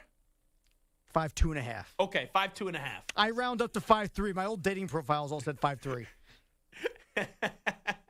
I figured I can round up or round down. Let me at least give myself a little bit of boost. Trust me, I don't think the girl is getting the ruler out there saying, "Oh, you're 5'2" or you're 5'3". Getting it out for different reasons. Yeah, when I was on dating apps, that's what I would always get. I would get, "Oh, you're the first guy I went on a date with that actually was true about their height," because I'm 6'4". Why would I lie about my height? But anyway, getting back to that conversation, the average male height, I didn't know that. It's 5'9", the average male height? I always knew it as 5'10" or maybe 5'9.5", but yeah, like 5'9.5", 5'10", I thought was the number. Would it be fair to call you the resident expert of short people here at the network? Can I give you that title? Sure, I'll take it. Can we go to you short or not short? That's the question. Bogish, do you consider him short? No. I don't either. Bogish thought he was short. Seems like he needs to work on his self-confidence, if I'm just being honest. I'm probably the wrong person to ask because, to me, unless you're like around my height, you're not short. Samter, Stu, sorry. Do you consider Bogish short? No. No, I haven't thought How of tall that. are you, by the way, Stu? Like 5'6", 5'5", 5'6". Oh, I have no concept of that. I thought you were like 5'8", Stu. No. Do you consider yourself short? Yes. Okay. So you consider yourself short at what, 5'5", 5'6"? Yeah. So if you say you're 5'5" or 5'6", you're probably 5'5", right? Probably. Yeah. Like, I think if you're 5'7", 5'8", you're not considered short. Is Manny Rodriguez short? I think he's average. He feels average to me. Like, I know 5'10" is He's average. short on mental ability and a mental intelligence. He's I'll short tell on you that. ability to stay awake Emotional during his show. intelligence. Yeah, that too. Was Manny short? I think he's probably like 5'7"-ish, so I wouldn't consider him Yeah. short. But, like, for me, the way I look at it, right, 5'10", 5'9" is average height for a man. But I do think that, like, if you're 5'7", 5'8", you're not considered short. You're shorter than average, but I don't consider that short. I think short for me is like 5'5" and below. You know what? I also don't like people taking shots at you for you being short. I don't get, you know, you can fight that battle for me. I fought it years ago in high school. I'm so comfortable with it now. My nickname in college was Shorty, and that was like my persona. See, that's it was the like thing. Slim Shady, Marshall Mathers. Like, me being Shorty was like when I walked into that room, Shorty's here. Like, that became part of me. So I'm all like, I reconciled with that. I'm good. But here's the thing. If you're going to make a nickname for someone that is small, it should be like you're large or you're like Big Mike. What's the origins of Big Mike? Big Mike. So when I first got my first job in sports radio, I was doing a show called The Doug and Wolf Show for KTAR in Arizona. And their board op before me was 6'4", 260 pounds. They called him Tiny. And so when I came in there, Big Mike became my name, as ironically switching the roles, and Big Mike stuck. And then you just put CBS on your Twitter because we used to be CBS Sports Radio? No, CBS has nothing to do with So the network. what does that mean? Why Nobody will can't ever know. be small? Nobody will ever know. Okay, I was see you teased me on that about a year ago, and I tried to follow up a year later, and I thought I was going to get you to crack there, but I guess I'm not going to get you to crack right there. No, not quite yet. I mean, what do I have to do to find out what the CBS means? Arrest me. Okay, so I could just be a police officer for Halloween and put you in handcuffs? No, because once you know exactly what the CBS means, then I'm probably going to prison. That bad? Yeah, it's not bad. It's just, you know. CBS. Huh. I still think it just has to do with when we were CBS Sports Radio. Because that would be you, Samter, to kind of do like a silly Samter prank on this entire thing and make a big deal out of this. I don't make pranks out of things, right? I'm a Cardinals fan. I'm wearing my Liner jersey. I don't mess around with this stuff. Yeah. I am for real and legit every step of the way. But here's the thing. We're getting back to my point. I look at our show like a family. Sometimes we love each other. Sometimes we hate each other. But we all get back together at the end of the day and we all reconcile. If I take a shot at Samter, that's fine. If I take a shot at Stu, that's fine. If Stu takes a shot at me, if Stu takes a shot at Samter, it's fine that he takes a shot at Samter. I don't know if it's fine if he takes a shot at me. If Samter takes a shot at Stu, Samter takes a shot at me, all right, it's all good. But when somebody else takes a shot at Moist Mike, you don't have to just deal with the wrath that is Moist Mike. You're going to have to deal with your boy, who's 6'4" and will kick your ass. Now, I'm not saying I'll kick Maggie's ass, just to be clear. I'm not going after Maggie here. I'm talking about two people in particular. There was two comments made in the last 2 years. Two people that just kind of took some shots at Samter. I'm going to leave them nameless. One used to be someone involved in management that saw Samter at the Super Bowl, and he made a little shot at him, and I didn't like it. And then the other one was another PR guy that just took a shot at Samter because I think he wanted to make himself feel good about himself and just take a shot at Samter. And I didn't appreciate that. And I wrote down those people's names, and I will hold a grudge now for the rest of my life. And if they ever ask me for a favor, I will say, no way, Jose. I am Zach Gelb, but I support Michael Samter, and I approve of this message. I appreciate that. This weekend I posted that video of me dancing, and I texted you, and I said, man, I danced like a fool. And you wrote #OurFool. Yeah, you are our fool, right? You're our small guy. Fool. You're a small guy, but you're our small guy. Gosh darn it. There it is. All right, it is the Zach Gelb Show on the Infinity Sports Network. How concerned should we be moving forward long term about the health of J.J. McCarthy, the health of Joe Burrow, and now I'll even get into a little Jaden Daniels because his status this week for their game is up in the air. I think they're saying that it's iffy for one Jaden Daniels. Don't the Commanders this week, Stu, play your Raiders? They sure do. Oh, so that could who is even the backup? Marcus Mariota is their backup quarterback. So it's Marcus Mariota, as the commissioner said when he got drafted by the Tennessee Titans. So he has a knee injury right now, Jaden Daniels, and his status is iffy. I'll say this about Jaden Daniels. Now, he runs a lot, so there's a greater chance that he could get injured. I'm not going to sit here and tell you that I'm losing my mind freaking out about the long-term health over a knee injury where his status is just iffy, and it's not as if he's going to miss a lot of time if he even misses one game when he's just dealing with the knee sprain because the status is iffy right now. But I will say, with Jaden Daniels, now his status being questionable for this week, or up in the air, iffy, however you want to call it, it does give me a greater appreciation for Lamar Jackson. Look how much Lamar runs the football.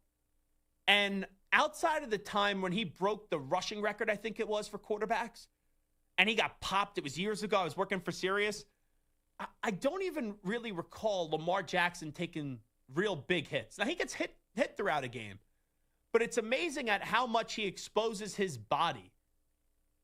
And he has it. And I know there was a little stretch where he's missed some time at the end of the year before the contract and all that stuff. But for how often he runs and how often he moves around behind the line of scrimmage too, I'm surprised that Lamar Jackson hasn't been hurt more in his career. But when we get to Joe Burrow and J.J. McCarthy, I am concerned. Joe Burrow, he started to remind me of two quarterbacks. The easy one is Andrew Luck, right? But then also, because of his bad offensive line and the way his offensive line has been terrible for years, David Carr. Joe Burrow's getting hit at a David Carr rate. And I know David Carr, who was a former #1 pick, was never all that in the NFL, and that's why more people are going to use Andrew Luck. But look how much Andrew Luck got hurt. Look how many injuries he suffered. And it forced Andrew Luck, because he's cut from a different cloth, to retire earlier than anyone would have. Because Andrew Luck made a promise to himself, if he missed practice more, he would then say to himself, okay, I can't do this to the best of my ability, so I'm out. Joe Burrow, I don't think he's just going to retire out of nowhere. But it's starting to look like Joe Burrow's starting to look like Andrew Luck. And Joe Burrow, to me, right, he took the Bengals further than the Colts did go. The Colts, the farthest they got with Luck was to an AFC Championship game. Joe Burrow got to a Super Bowl. But that offensive line has been so bad in Cincinnati for so long. And it's amazing they even got to the Super Bowl with how horrific their offensive line was. And it cost them the Super Bowl because Aaron Donald got through. And if they could have just held the block for about a quarter second more, Jamar Chase is right down the right sideline. But now this is another year where we're dealing with a Joe Burrow injury. And since he was relatively healthy last year, it just shows how much of a missed opportunity last year was. But it's not just Joe Burrow being out for, 12 to 15 weeks. And who knows if he'll even return. The earliest he could return on the report is by December 14th. And if they can't prevent this ship from sinking, the Bengals are going to look drastically different next year. Because I don't think Trey Hendrickson will be back next year. And sure, you have Jamar Chase and T. Higgins. But this felt like I don't want to say an all-in year, but it felt like with this current group, a last chance for them. And now Burrow having another injury, the next injury that he has, and it just shows you the differences with head injuries and everything else. Like, look how often Tua got concussed. And people say, Tua's next big hit could be his last hit in the NFL that he takes. For Joe Burrow, one more injury after this, I don't know if you're starting to think about this now, you really start to significantly worry about his long-term future. And you look at J.J. McCarthy. I know it's a high ankle sprain. He could be out up to 4 weeks. Last year he had the torn meniscus. Now he has the high ankle sprain. That guy's been able to play, a game and a half in his pro career so far? Or no, 2 games, because he didn't leave the game last week. Sorry. So he played 2 games so far in his career in 2 years. And now he's going to miss 4 games potentially. And when he comes back, who knows how many games that he'll play. So I am concerned about the long-term health of J.J. McCarthy. Obviously, I'm more concerned about Joe Burrow because a lot more wear and tear in that body.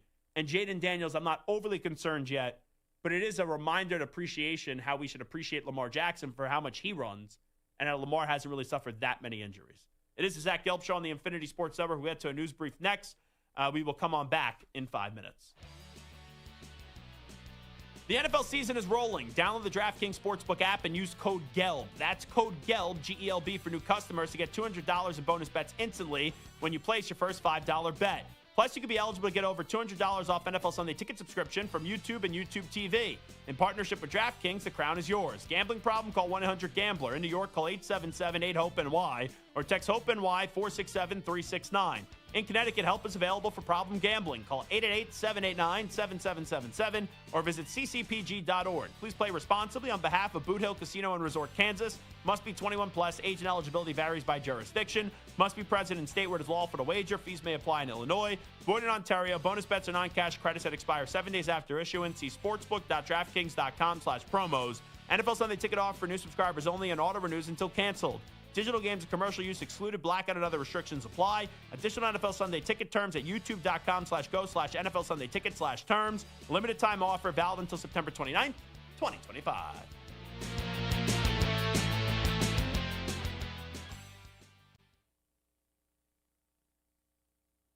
You're in a 4-minute break.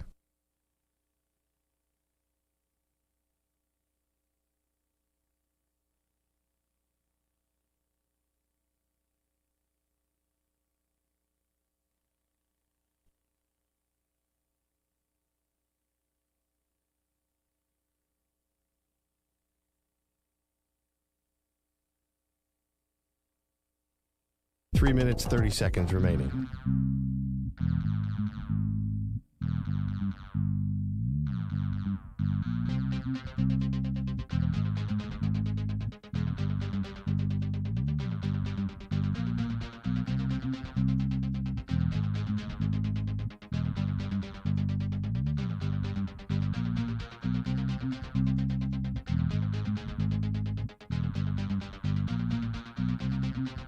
Three minutes remaining.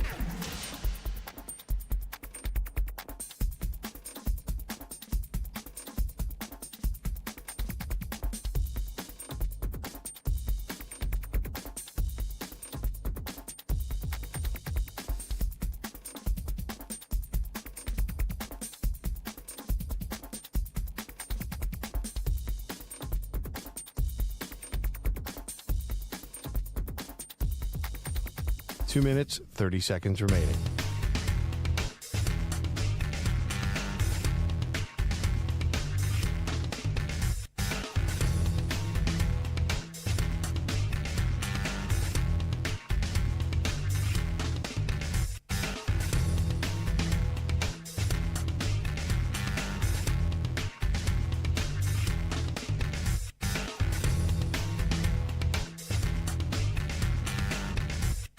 Two minutes remaining.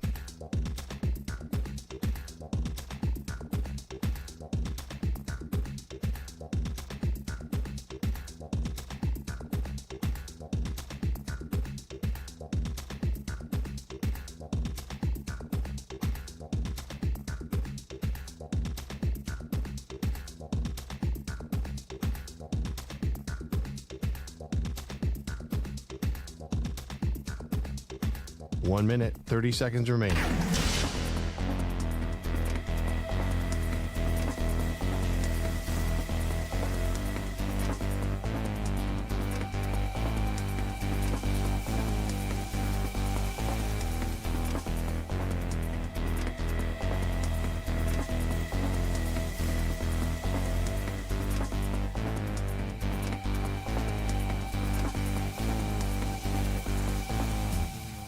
One minute remaining.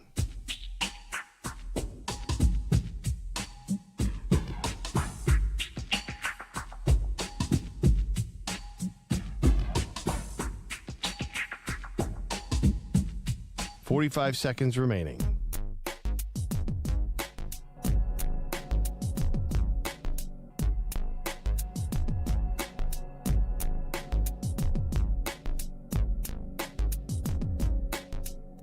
Seconds remaining.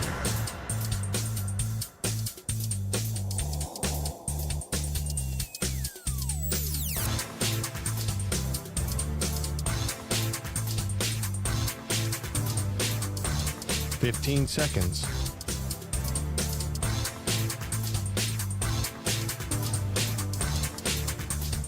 Break ends in 5 seconds.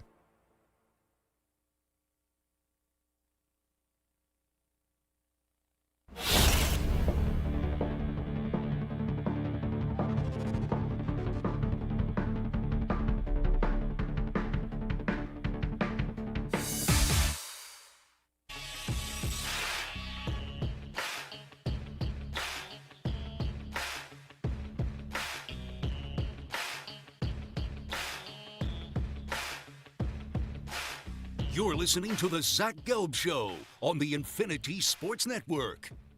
All righty, this is Zach Gelb Show on the Infinity Sports Network. Without further ado, and I'm not talking about Freddie Adu, it's time to update you on some of the biggest stories in the world of sports with some audio. Let's get to a news brief.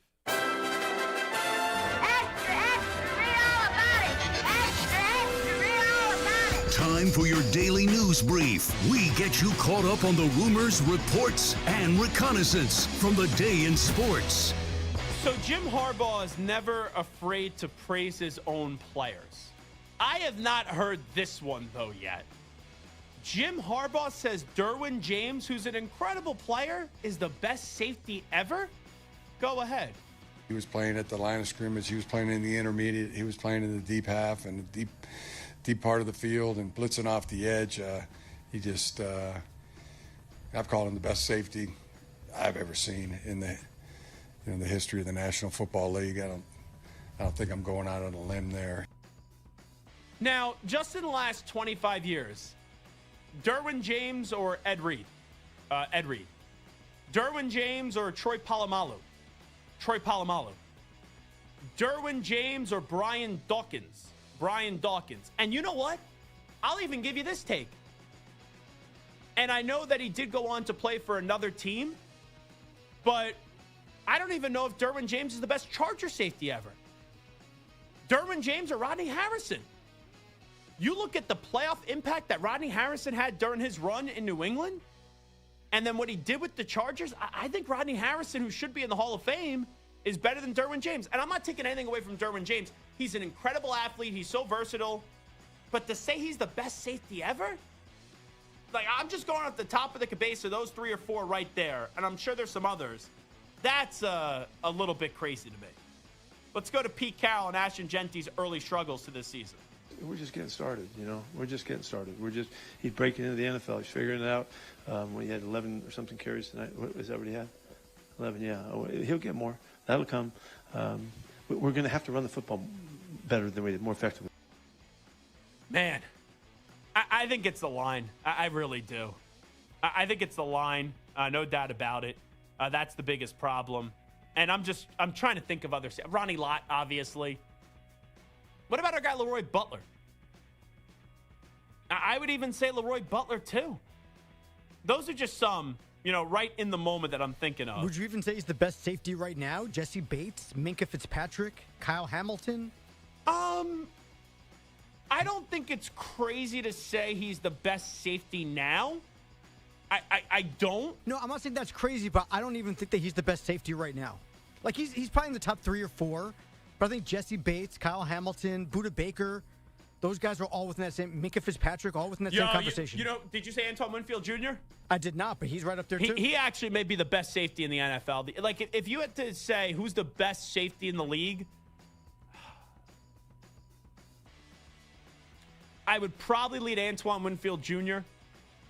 Kyle Hamilton's in that conversation. Jesse Bates, the Bengals defense never been the same since he's been in Atlanta. Xavier McKinney's good. Yeah, I would probably say it's Antoine Winfield Jr. Now, just looking at this, I know Derwin James is an incredible athlete. Now, let me just pull up his bio real quickly. two-time first-team All-Pro, four-time Pro Bowler. I know he suffered some injuries. That's always been a concern. Yeah, the immediate impact of Antoine Winfield Jr., that would be, to me, the best safety in the NFL currently. Him or Kyle Hamilton. And I know that you don't prescribe 100% to PFF, but currently PFF has Kyle Hamilton as the highest-rated safety this year. And he's so versatile. Yeah, so versatile. Yeah. So, that's actually a good point. I don't know if he is the best safety in the NFL. I probably lean more no than yes. Let's get to, we already did all the Brady stuff. Here is D'Amico Ryans and how his team needs to dig out of the 0-2 hole. Yeah, it's no hole. It's we lost the game. Oh, it's a hole. We lost 2 games we should have won, but to win games, you got to play better. You got to coach better. So it starts with me. I got to coach better. We got to play better. We got to execute better. You got to go win games. You're not just going to be giving games, right? So we got to find a way to make those plays. Yeah, it's not a deep hole, but it's still a hole. You're 0-2. The Colts are 2-0. That's a hole to start off this season. Now, everything's still right in front of you, but when you take a glance at the Texans, what are the problems right now? Their offensive line sucks. The quarterback's regressing. And also, coach, I know he said he's got to coach better. Take your timeouts at the end of the game. You can't take them home with you. You got to leave some time left on that clock to go get into field goal range. Here is CJ Stroud in the 0-2 start. Can make a bunch of excuses, but we're just not getting it done. So at the end of the day, that's all that matters. And, we're moving the ball pretty well. Just got to put 7 on the board, and that's the big difference right now. Are you really moving the ball that well? Are you? You got a punt block, and you guys didn't move the ball, and you just had to settle for a field goal. Huh. I can't say they're moving the ball well. Here's Baker Mayfield on winning close games. Similar to what I told you guys last week, in these 2-minute close games, we were not on the right side of things for the past couple of years, and it's good to see that we haven't even played close to our best ball in all 3 phases, and we're still finding ways to win on the road, and that's really important. Zach Taylor, will they move forward with Jake Browning as the starting quarterback? Yeah, we have a ton of confidence in Jake, and so he proved that yesterday against what I think everyone's going to see as a really good football team. He's done in the past. He's played against this team we're about to play, so he's got experience there. And also with that, they did make a move for Mike White today. They did bring in Mike White. And yesterday I was saying maybe it's Jameis. So that's their version of Jameis this year. It's Mike White. They plan on Jake Browning being the guy. Now, I didn't see this before the Chiefs-Eagles game. This is one of the dumber things I've seen in quite some time for what a team did to go kind of rally around a player. So Rashee Rice right now is serving a 6-game suspension. And he was driving a car at 119 miles per hour. He's pled guilty to 2 third-degree felony charges. And he's going to have to serve 30 days in jail. He injured people driving a car at 119 miles per hour recklessly. So the Chiefs players, before the game, Tyquan Thornton, I saw Travis Kelce, they wore free 4 shirts. So Andy Reid, the next day, gets asked about it on Monday, and this is what he had to say on the free 4 shirts. Yeah, I've seen it since. I didn't see it then, but I would tell you, I know these guys love Rashee, and they feel for him sitting out here, and so I think it's no more than that, Matt. I'm sorry, Sam. I just think that those guys, they love the kid and want him to feel part of it in their own way. I really don't think it's anything more than that, Sam. What the bleep is Andy Reid talking about? That's disgraceful. Rashee Rice is lucky. Lucky he's only going to jail for 30 days. Lucky he's only serving a 6-game suspension. He's pled guilty to 2 third-degree felony charges. He caused injuries because he was acting like a dope and he was driving his car, racing it on a highway 119 miles per hour. And the players, because they want to show their support for Rashee, what are you showing your support for? You're going to wear free 4 shirts? Like, what the heck are you doing? And they want him to feel a part of the moment, feel a part of game day. He's lucky he's not going to be in jail longer. He's lucky he didn't get more than 6 games. And Andy Reid, your players wearing the shirts were idiotic. It was really asinine. But you defending it, Andy Reid? You're a dope. You're dumber. shirts. Free 4 from what? He caused injuries because he was acting like a jackass going 119 miles per hour racing his car. And he's going to defend that? What, with a building team camaraderie? They want him to be a part of the moment. He doesn't deserve to be a part of the moment when you do something like that. And he got off easy. Oh, my God. Andy Reid, how stupid can you be? I'm sorry. I get there's one thing defending your players, and I don't want to throw your players under the bus. Then it's just looking like a fool. Andy Reid, you look like a fool there. A big fool. All righty, let's go to Mike McDaniel talking about big fools. Did he see the Fire McDaniel signs in the stadium? Let's listen up to Mike McDaniel. No, I was coaching and calling a football game. So yeah, I wasn't spending my time considering what the fans were doing at all. The fans want their team to win, so I figure that if we win football games, that's I don't think it's personal. I think they want to win, and so do I. I'm actually starting to feel bad for Mike McDaniel. I know I've been extremely critical of him, but I'm starting to feel bad. Like, him at the podium, he just sounds lost, or he just already sounds like a defeated soul. Or he knows what's going to happen, that he's inevitably going to get fired. His answer wasn't horrible there, but he just goes on and on and on and on and on. Keep it simple, silly. That's what I would say to my friend Mike McDaniel. Sean McVay, will he talk to the league office about the tush push? Anytime that you see certain things, you have conversations with the league office to just make sure you're understanding how's it officiated, how can we coach it.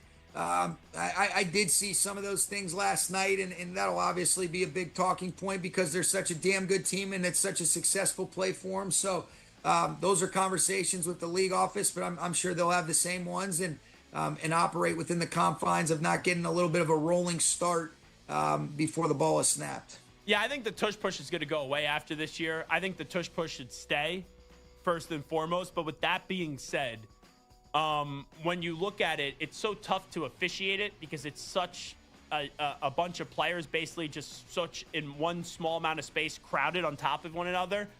But them going early is going to start to get called. Like, remember when offensive tackles used to jump like a half second before the snap or a quarter second before the snap, and they started calling that? And they had a heightened awareness on it. Now the Eagles going a half second or a quarter second early on the tush push. I do think it's going to get called this weekend up against the Rams because there's a heightened awareness about it. And finally, Ken Rosenthal over the weekend. There was a celebration. It was in Milwaukee. And the players go to dump, right, the ice bucket, the water jug all on the player. And then the reporter tries to get out of the way. While Ken Rosenthal was going out of the way, by mistake, he bumped into one of the team photographers, and he it was like Allen Iverson, Ty Lue-like, where he kind of like just looked at him. And I know AI eventually stepped over Ty Lue, but it almost was as if Ken Rosenthal, who looked like a jerk, by the way, that he was annoyed that the guy was in his space, and he was the one that pushed the guy over. Why don't you just, in that moment, you put your hand out there and you help the guy up, and then you continue the interview. Here was Ken Rosenthal via Fair Territory in the viral video of knocking over the photographer. I want to talk about what happened Saturday night when I accidentally bowled over Scott Paulus, the Brewers team photographer, while I was getting out of the way of the Brewers dumping water on Andrew Monasterio. When I looked at the video, when I saw this, I was surprised at how upset I appeared. I was more confused than anything. Now, I had to continue the interview. We were live, folks, on national television. Couldn't stop. And that said, I felt awful about what happened. And afterward, I went up to Scott, who I've worked with in pits before over the years, and I apologized. And I apologized profusely because, let's face it, I don't think that you ever expect knocking someone down is going to happen in any particular situation. So yeah, sure. I apologized, and I look forward to working with Scott again in the photo pit, and I also look forward to sharing a good laugh with him over this. What a contrived apology, and I don't think he means it. We're on live TV, so I couldn't help him up. I had to continue the interview. For example, let's say if Stu was the photographer and I'm the reporter, and I bulldoze over Stu. Any genuine, decent human being would be like, oh, I'm so sorry, Stu. Take my hand and pick you back up. It's live television. You're not saving lives, folks. All right? You could take the 2 seconds to help the reporter up in a situation like that. Instead, you kind of just gave him a look, like a snobby little look, like, how dare you touch me? You know, even though I push, how dare you be in my vicinity? I thought it was a bad look for Ken Rosenthal. And I think all I had to say there was, yeah, I look like a jerk there. I should have helped him up. That's on me. It will never happen again. Instead, it's kind of justifying the action instead of just giving the apology and only the apology. All right, it is the Zach Gelb Show on the Infinity Sports Network, 888-710-4ISN, 888-710-4476. Hal will be talking about Colorado, Clemson, and Notre Dame at the end of the season. We'll give you that on the other side. Also, Big Friendly and Mike, I'll get to you as well when we come on back in 5 minutes. Update time first. Here's Zach. Infinity Sports Network Sports Flash. And it's sponsored by Progressive Insurance. Your small business keeps you on the go. Progressive Commercial Insurance keeps your policy within reach with their easy-to-use mobile app. Learn more at progressivecommercial.com. The injuries continue to pile up in Week 2. The Bucs have lost Kalijah Kancey to torn pec that will end his season. The former first-round pick had over 11 sacks in 2 years. Joe Burrow officially goes on injured reserve. And Brett Rippon has been signed by the Bengals, while Desmond Ridder comes to terms with the Vikings, who have lost J.J. McCarthy to a sprained ankle. The Phillies are the first team to clinch a division title, doing so with a win over the Dodgers in last night's series opener. Kyle Schwarber is having his best season in his walk year and has led the way for the Phils. The Dodgers, meanwhile, their lead in the NL West is down to 2 over the Padres. San Diego opens a 3-game lead, a 3-game series in New York, with the Mets holding a 1.5-game lead over the Diamondbacks for the final wild card. Arizona will take on San Francisco, which is just 2 back. The Mariners look for their 10th straight in Kansas City tonight. And action this afternoon, the Braves top the Nationals 6-3. I'm Rich Hacker. Hey, like us on Facebook. Our handle is INF Sportsnet. That's INF Sportsnet for our Facebook page. This is the Infinity Sports Network.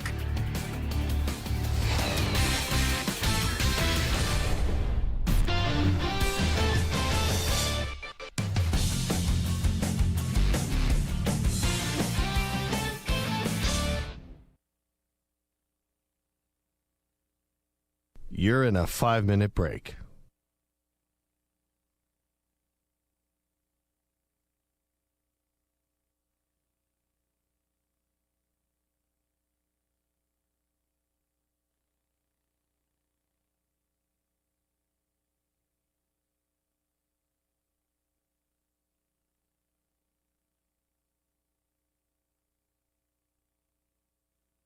Four minutes, 30 seconds remaining.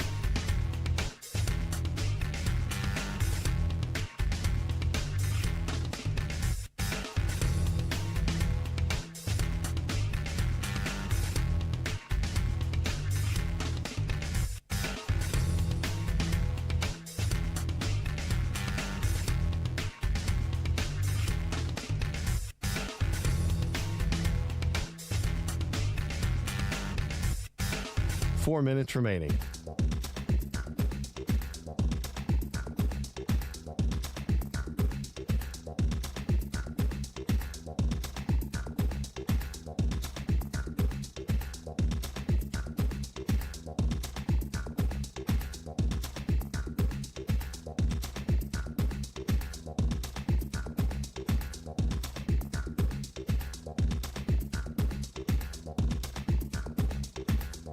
Three minutes, 30 seconds remaining.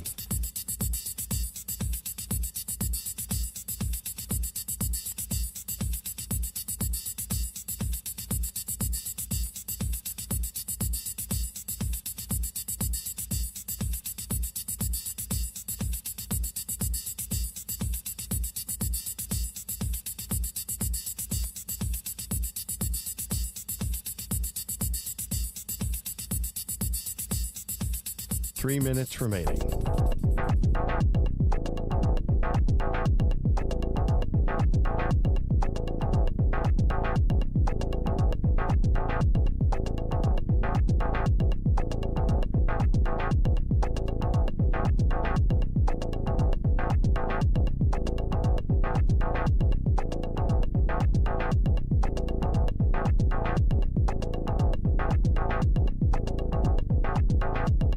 2 minutes, 30 seconds remaining.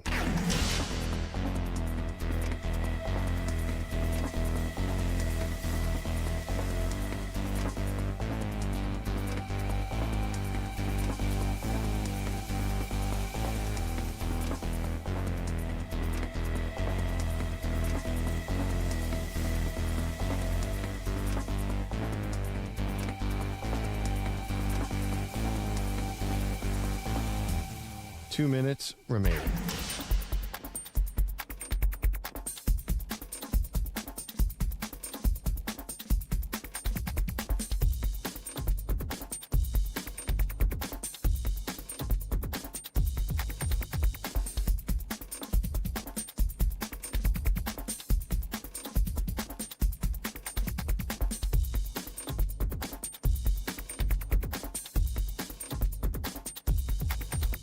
One minute, 30 seconds remaining.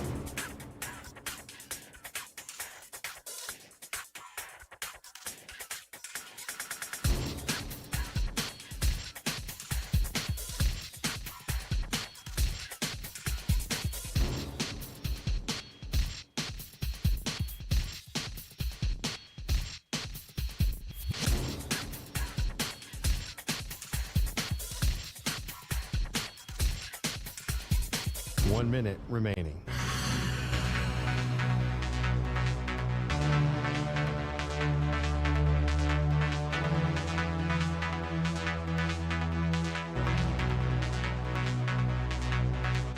Forty-five seconds remaining.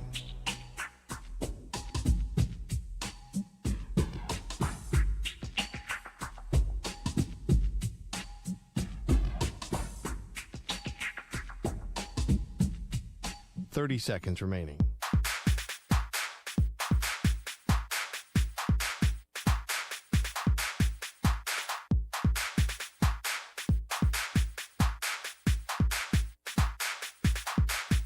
Fifteen seconds.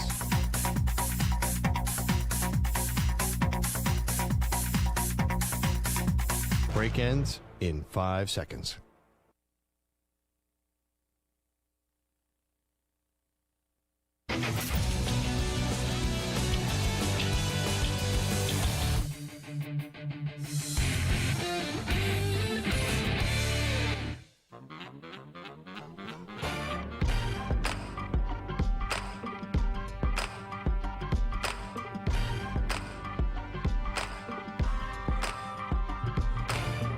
Welcome back to the Zach Gelb Show on the Infinity Sports Network. This portion of the show is brought to you by Ethos Life, the easy way to get life insurance in 10 minutes, up to $2 million in coverage with no medical exam, just a few health questions. Get your free quote at checkethos.com. Not available in all states.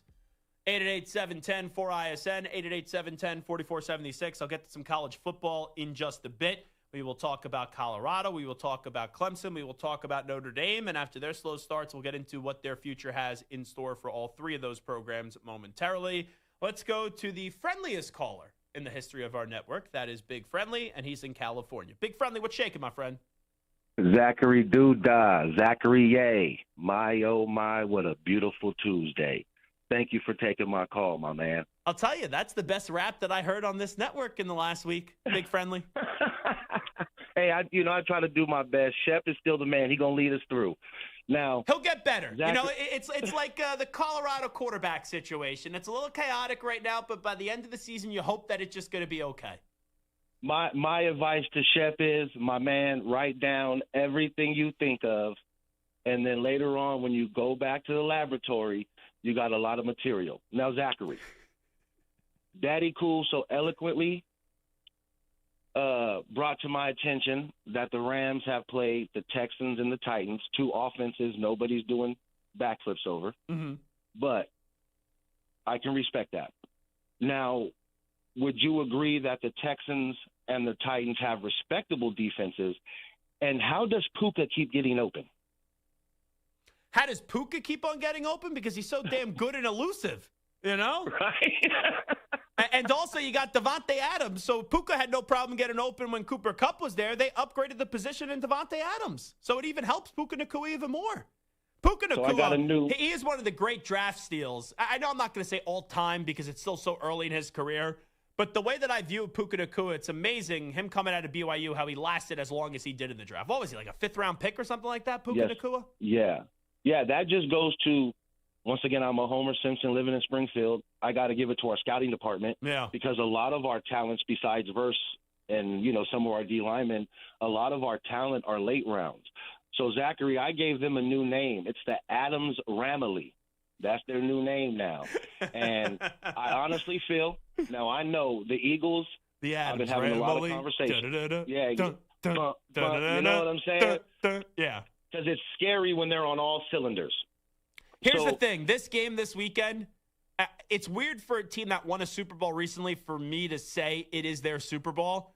But last year, the Rams in the snow in Philly almost snatched the victory from the Eagles. And we know the Eagles did go on to win that Super Bowl. I've heard McVay talk about that game. I actually like the Rams this week on the road in Philly because I think that game just has more of a meaning to it, to the Rams, than it does the actual Philadelphia Eagles. Well, I learned the definition of true irony. All last year, I kept telling people, man, I want to see a snow game. I want to see a snow game. And then I got to watch my Rams lose in a snow game. Yeah, you wanted to see a snow game between Baltimore and Buffalo, not the Rams and the Eagles. Yeah. Big friendly. I got to let you run, but appreciate it. Thanks so much. You always have some of the more positive phone calls, and I always enjoy talking to you. 888-710-4ISN, 888-710-4476. Let's go to Mike in Abilene, Texas. Michael, good afternoon. How are you? Man, the best in the biz. Thanks for taking my call, brother. You got it. What do you got? Man, what a crazy week in the NFL. 70-something touchdowns scored. I just want to say thank you for being as passionate as you are about sports and what you do, like I am. You know how passionate I am. You know how I promote sports above almost everything. But, man, we've got to be better human beings. I applaud your take on the Andy Reid situation. You can hear how much he does not care, and that is the big problem. You had a guy that almost killed people, and I'm sure his teammates love him. That's great. Yeah. This is not how you show support, and your defense of them is baloney, bro. In all caps, as offensive as I can make the word baloney, that is the most ridiculous thing I've ever heard come out of your mouth. And again, I just want to say thank you for reminding people, like, hey, nothing trumps humanity and compassion, especially not winning, and especially not freaking sports, man. As much as I love sports, and it is 99% of what I do on a daily basis, talk about, think about, enjoy, at the end of the day, if we don't start being better as human beings to one another and realizing that money doesn't matter, sports doesn't matter, wins don't matter, as if you're not a good human being and you're not good to other human beings, man, this is coming from probably one of the craziest sports nuts you've ever had on your show, man, and it just literally eats me away inside to hear idols and mentors of our youth get up and be annoyed to have to talk about one of your players did something egregious that could have killed somebody, and you're annoyed to have to talk about it and make up some crazy, like you said, man, that is, what are you talking about, Andy? Yeah. What are you talking about? So, again, brother, I just want to applaud you. You're the best in the biz at what you do. But taking a moment to acknowledge, like, hey, guys, there are things more important in life than sports, and this is one of them. Man, it's just another reason why you and the crew are the best in the biz. That rap by Shep, hey, brother, we'll get better, like the previous caller just said. The lady that spoke and gave her comment and said she has no words, let's just go, hey, man, that's not a good take. That's not a bad take. I got no words, brother. I'm inspired. Can't wait for the next set of drops you got. Thanks for taking my call. You got it, Mike. Thanks so much. Mike in Abilene, Texas. And here's my point with Rashee Rice one more time. He got lucky. He's lucky it's only a 6-game suspension. He's lucky he only has to serve 30 days in jail. Because when you cause injuries when you're racing at 119 miles per hour, you're lucky you didn't kill someone or kill yourself. And that issue was laid to rest, right? 6-game suspension in the national media, 30-day jail sentence eventually. And then when he comes back, maybe it gets talked about just leading into the game. And then that's pretty much it from a sports standpoint. And then players just going to the game wearing free 4 shirts. Did anyone think it should have been? And what is he getting freed from? He got off lucky. Lucky. He got it easy. There's people that got hurt from this. And they have to recover. And you just basically spat in their face. So it makes no sense. And I understand it's their teammate. I understand it's their brother and they love him. But what their brother did was stupid. So you should do what any other big brother would do. Hey, you messed up. You could redeem yourself. You're fortunate that you're in a spot that you could redeem yourself. But don't bring the issue back up. The issue, I hate to say it, it went away. No one was talking about Rashee Rice and what happened leading into the game. The only thing they say is, oh, they're missing him on the field. And you want to go support the guy and wear these shirts? Especially after a few years ago, we had the Henry Ruggs situation. So, no, I don't have sympathy for guys like Jordan Addison or for guys like Rashee Rice that do stupid things behind the wheel. I just don't have sympathy for it. And those players, and Travis Kelce, Tyquan Thornton, like, whoever came up with it, what are you thinking? And you know what? I hate to make this a Taylor Swift issue. But if a reporter asks Taylor Swift about this, and I don't know what the access would be. Hey, what did you think about your fiance wearing a shirt saying free 4 when the guy who is 4 had 2 third-degree felony charges that he's pled guilty to, was driving at 119 miles per hour, serving a 6-game suspension, going to have to serve 30 days in jail, and injured, I think it was 6 people? You know, what do you think about your fiance trying to justify those actions or feeling sympathy for the guy that is serving the punishment by wearing a free 4 shirt? I don't think Taylor Swift would like that. And that's the thing. Like, I understand you're trying to support your teammate, but sometimes you do things that you just can't support.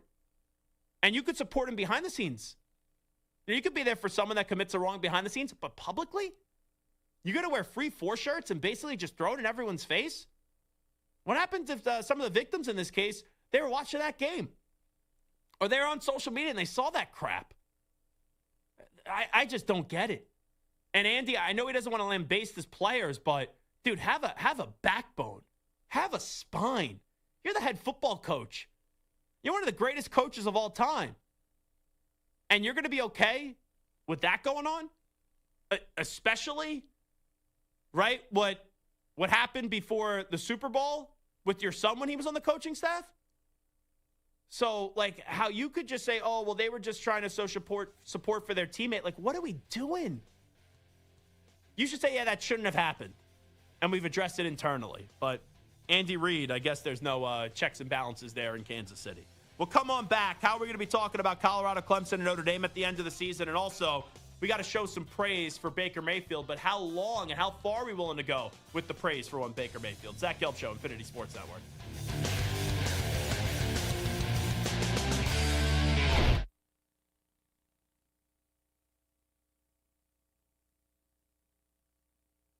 You're in a 5-minute break.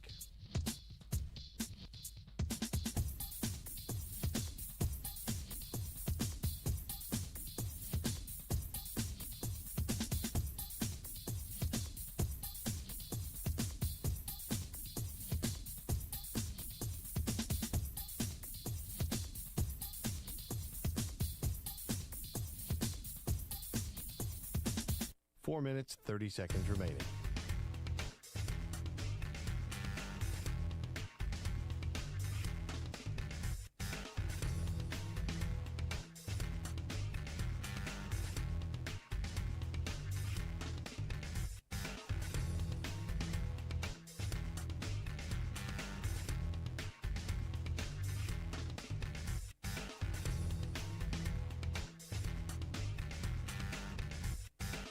Four minutes remaining.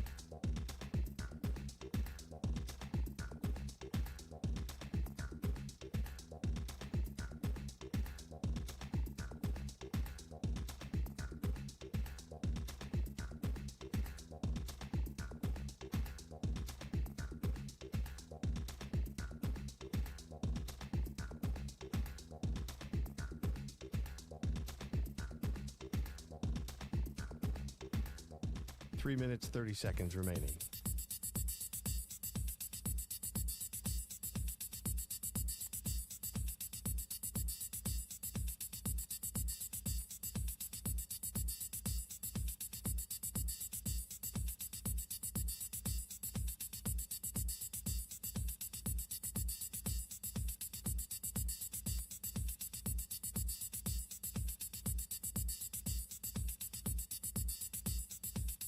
3 minutes remaining.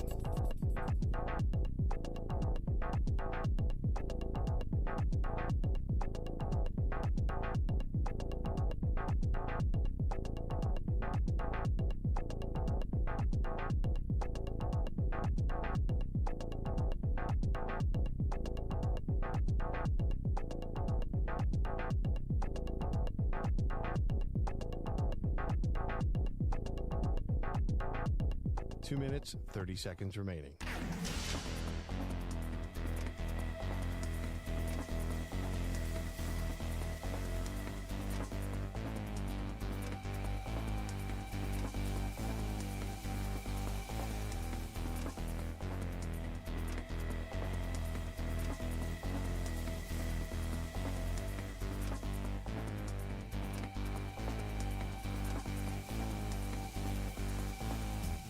Two minutes remaining.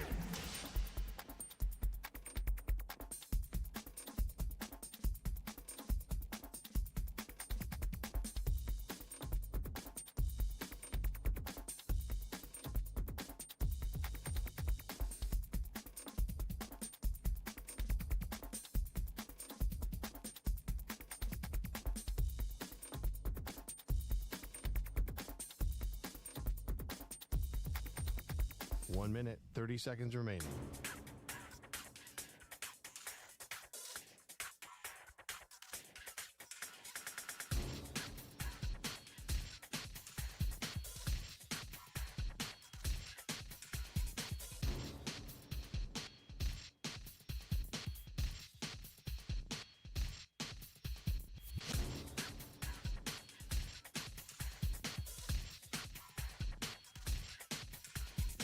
One minute remaining.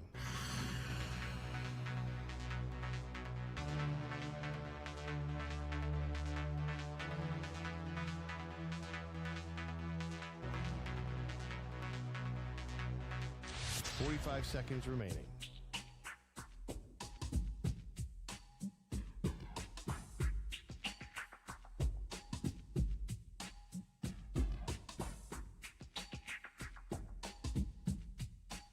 Seconds remaining.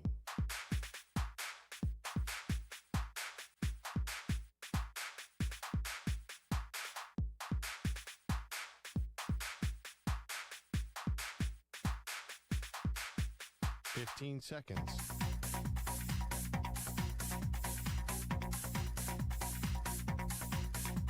Break ends in 5 seconds.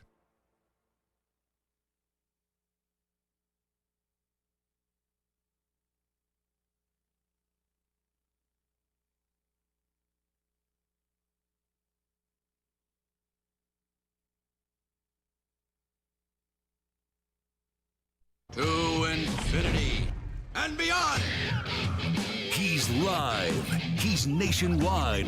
This is the Zach Gelb Show.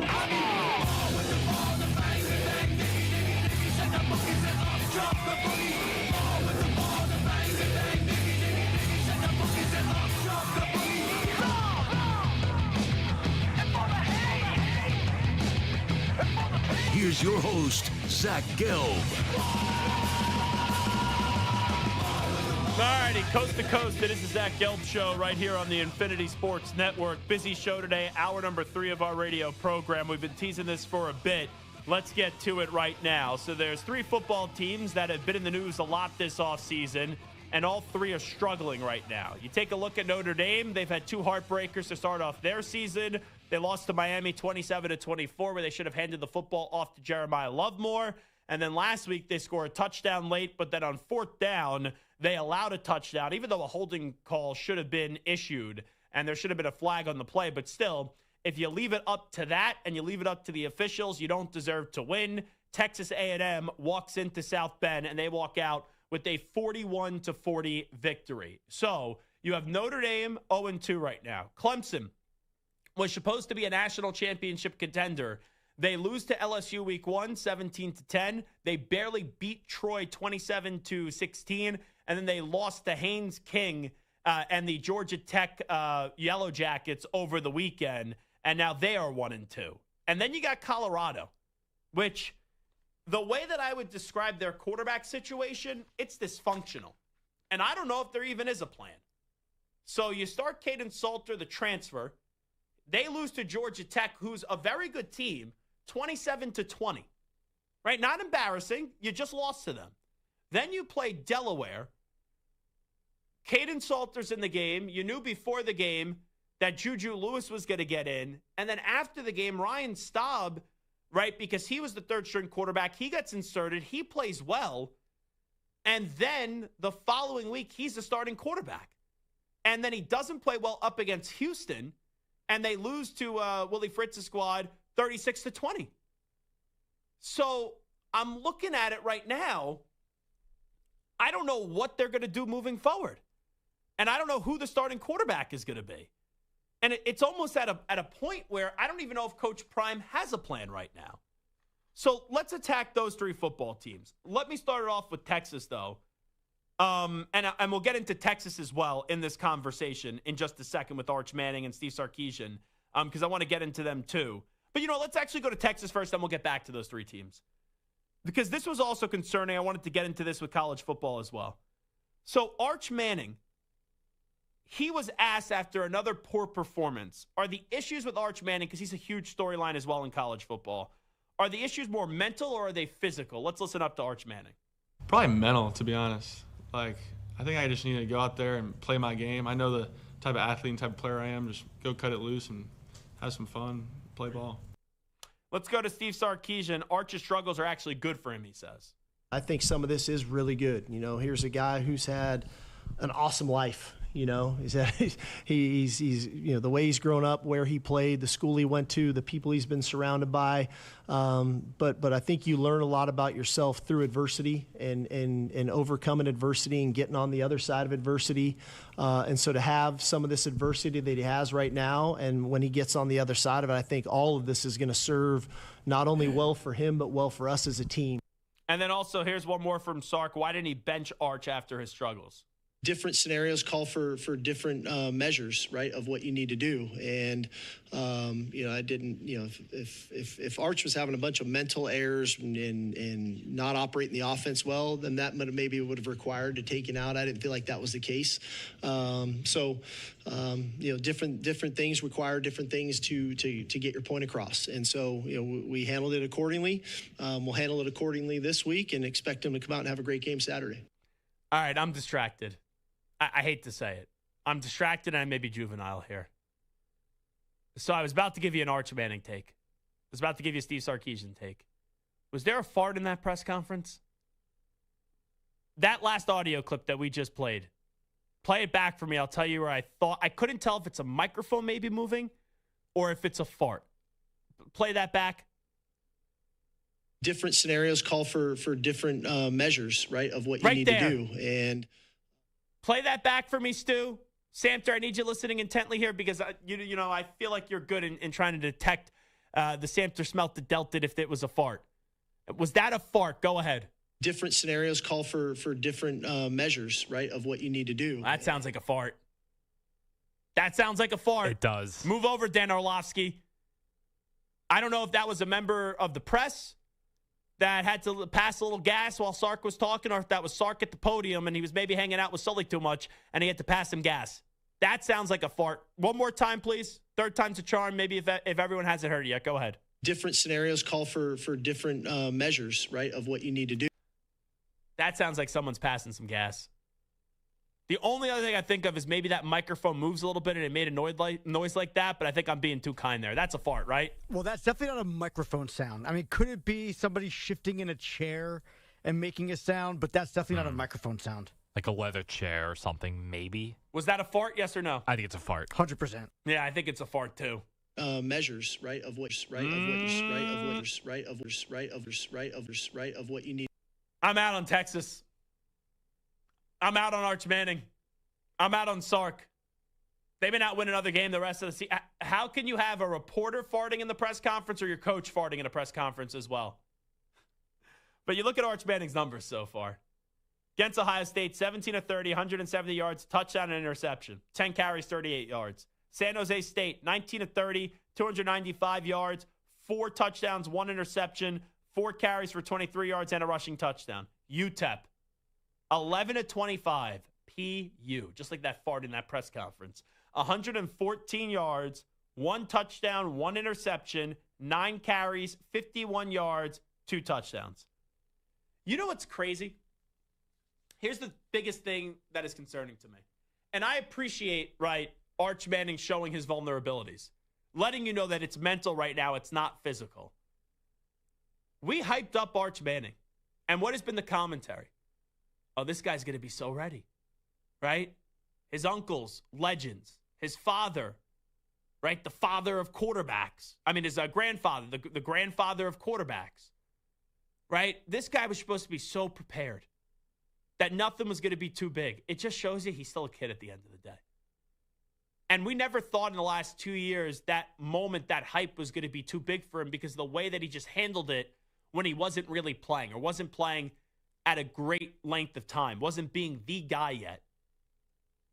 It kind of makes sense now why he wasn't that great last year in private, no matter what they said, and Quinn Ewers kept on starting. And Quinn Ewers, I thought, was disrespected the last 2 years with what he was able to do, and it wasn't Quinn Ewers' fault, right? He won a Big 12 championship at Texas. He got them to an SEC championship game in Texas' first year in the SEC. But with that being said, it was all about arch this, arch that, arch this, arch that, arch this, arch that.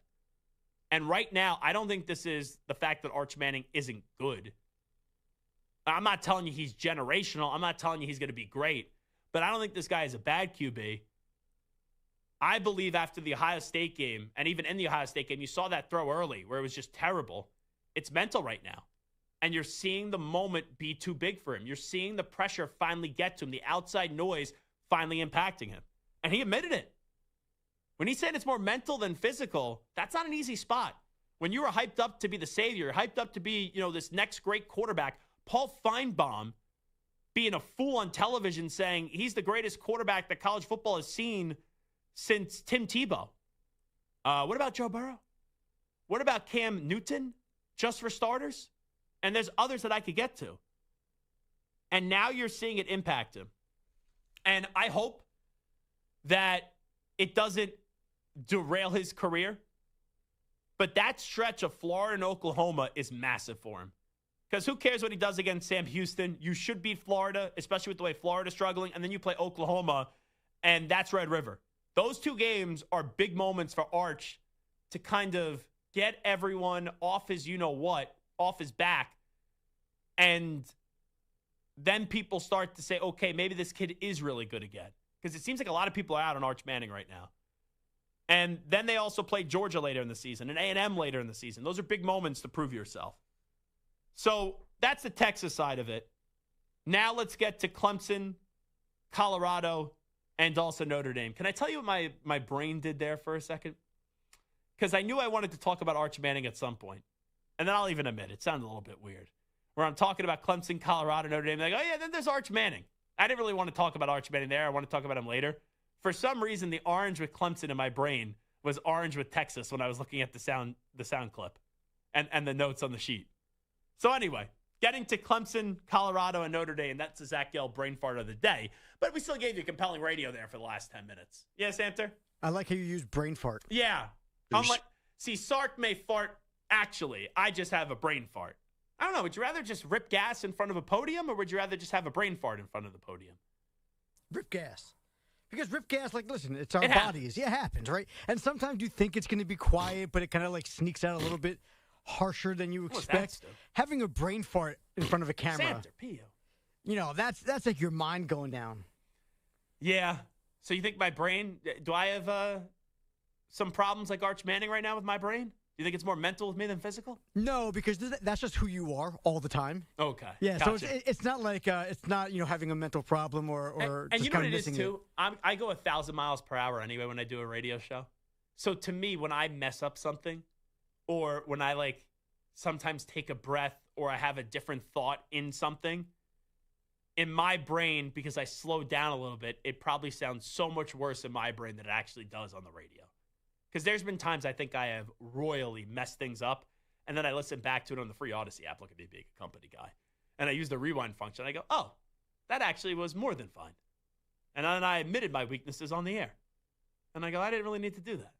But you know what? If you're not being true to yourself, if you're not being honest with the listening audience, then what the heck do we have here on the Infinity Sports Network?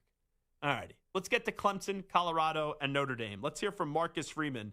Chris Ash, that defense looks like trash right now. Stu isn't happy, and I feel bad for Chris Ash because he was very kind to me when he was the football coach at Rutgers and I was getting my radio career started.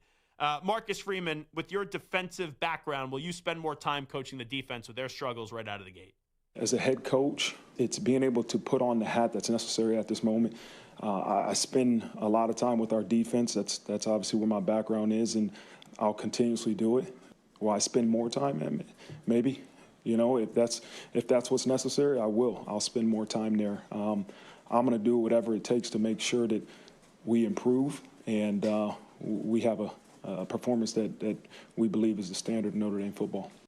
So I think it's crazy how Notre Dame is in the same spot, in my opinion, as they were last year as they are in this year. Because last year, I know it's different, right? Because they were 1-1, and this year they're 0-2. But when Notre Dame beat A&M and they lost to NIU, you're Notre Dame and you lose to NIU, that almost felt like it was 2 losses and you couldn't afford to lose a game the rest of the season. I said this all summer long. In a 12-team college football playoff format, one of those spots are reserved pretty much for Notre Dame. As long as they have 2 losses or fewer, the only way Notre Dame wouldn't get in if they had 1 loss is if the loss was so egregious like it was last year to NIU. But now Notre Dame has to do what they did last year, and that's run the table. And you don't have an experienced quarterback. CJ Carr, I think, is good, but they're now 0-2, and you want to see when they keep on throwing things on that kid's plate, how he's going to respond to it. Jeremiah Love, I still don't know why, even though Price is a really good secondary back, and he could be a lead back somewhere else. I don't know why they didn't hand the football off more to Jeremiah Love in week 1. Week 2, he got going. That's still the best running back in the country to me. You should use him. The biggest difference right now with Notre Dame is that defense. And they really miss Xavier Watts. Because Xavier Watts 2 years ago was voted the best defensive player in the country. Last year he was snubbed, but he was still phenomenal. And that's a dude that's not only great on the field, but he's a leader off the field. And I think they're missing not only his play on the field, but his leadership off the field, especially with that defense going through tough times. And look at last year with Notre Dame. They were so incredibly tough. To lose to NIU, get embarrassed like that after, right, that Notre Dame team not that long ago also lost to Marshall and Charles Huff's squad at the time. That takes a special, tough group to get through that. And now we're going to see how special and tough this Notre Dame team is. So, Stu, I know you're a Notre Dame fan here on the show. You just give me win-losses for the rest of the year. Oh, Purdue boy. Coming up this weekend. They got to be Purdue at home. Is it a win or a loss? A win. They'll win that game. They have to. At Arkansas on September 27th. Pig Suey. Yeah, that one's tricky now because they put up a lot of yards against Ole Miss on Saturday. That they could definitely move the ball. I think Notre Dame wins that game, but that's close. Closer than I'd like it to be. Boise State, week 3. Win. October 4th. Win. Okay. NC State. Win. USC. Right now, I'll say loss. I know USC hasn't played anyone, but still, it's still USC. At Boston College. Win. Yeah, Boston College just lost to Stanford, by the way. Yeah. That's a bad program. Navy. Win. At Pitt. Just lost to West Virginia. Yeah. I say they win that game, but that's another toss-up. Syracuse. I say they win, but that could be tricky because you have the quarterback that transferred, whose name is escaping me right now. Angeli. Angeli, who the Notre Dame game. Has actually been really good so far this season, and it's going to be kind of a redemption spot, a Fran Brown motivation spot. Yeah. Stanford. Win. Okay. I look at the schedule. Arkansas, USC. I'll still say Pitt because they have those 2 All-Americans, Reed and Lewis, and then Syracuse. Those are the 4 games that you could have a loss. You got to win all those. They got to win out the rest of the way. And right now, with what I've seen with that defense, it's crazy. I would have never imagined Notre Dame missing the college football playoff before the season started. Now, 2 weeks in, how can I give them the benefit of the doubt, even though the schedule is not incredibly tough, that they're going to be able to beat Arkansas, USC, Pitt, Syracuse, and not have a trip up anywhere else? I think it's asking too much back-to-back years. 1 year, you could do it. Back-to-back years, with what they've lost, I think it's too tough. Now let's go to Dabo Swinney. They are 1-2. Their only victory this season is up against Troy. Some people are saying maybe it's time to move off of Dabo Swinney. Dabo Swinney has responded to his critics. If they want me gone, if they tired of winning, they can send me on their way because that's all we've done is win.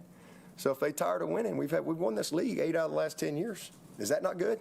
I don't know if that's good or not. To win your league 8 out of 10 years, to go to the playoffs 7 out of 10 years, to be in 4 national championships, win it twice. Yeah, we're a little down right now. Take your shots, but I got a long memory in case y'all don't know. We'll be all right. We'll bounce back. This is a program built to last, always has been, always will be. If you give up on us if you don't believe in us because we've lost 2 games down to the last straight and you didn't believe in us anyway, so it don't matter. You wasn't all in anyway. If you're all in, you burn the ships, man. There ain't no exit strategy. Like, you're freaking all in. If Clemson's tired of winning, they can send me on my way, but I'm going to go somewhere else and coach. I ain't going to the beach. Hell, I'm 55. I got a long way to go. Y'all going to have to deal with me for a while. Hate to disappoint all the haters out there. I forget how much I can't stand him. And shame on me for believing in him this year. Here's what he doesn't get. Dabo, you've done things at Clemson that were unimaginable. To your credit, how great of a coach you are, you created a standard. And we are well past the time of just winning ACC championships at Clemson. It used to be a given with what you were doing. The last 4 years, you've only won 2 of them. But this year was to show everybody, where the last 3 years you've lost your way in terms of winning a national championship, that this team could contend for a national title again. And through the first 3 weeks of the season, you've lost 2 games. You failed to show up with your experienced quarterback against LSU, and you lost to Georgia Tech over the weekend. And in between, you guys look like crap up against Troy. So when I look at Clemson, ironically, out of the 3 teams we're talking about here, Clemson being one of them, Notre Dame being the other, and Colorado, I'll still believe the most in Clemson because they have the most talent. But the ACC is better this year than it was last year. Miami looks damn good. Georgia Tech looks damn good.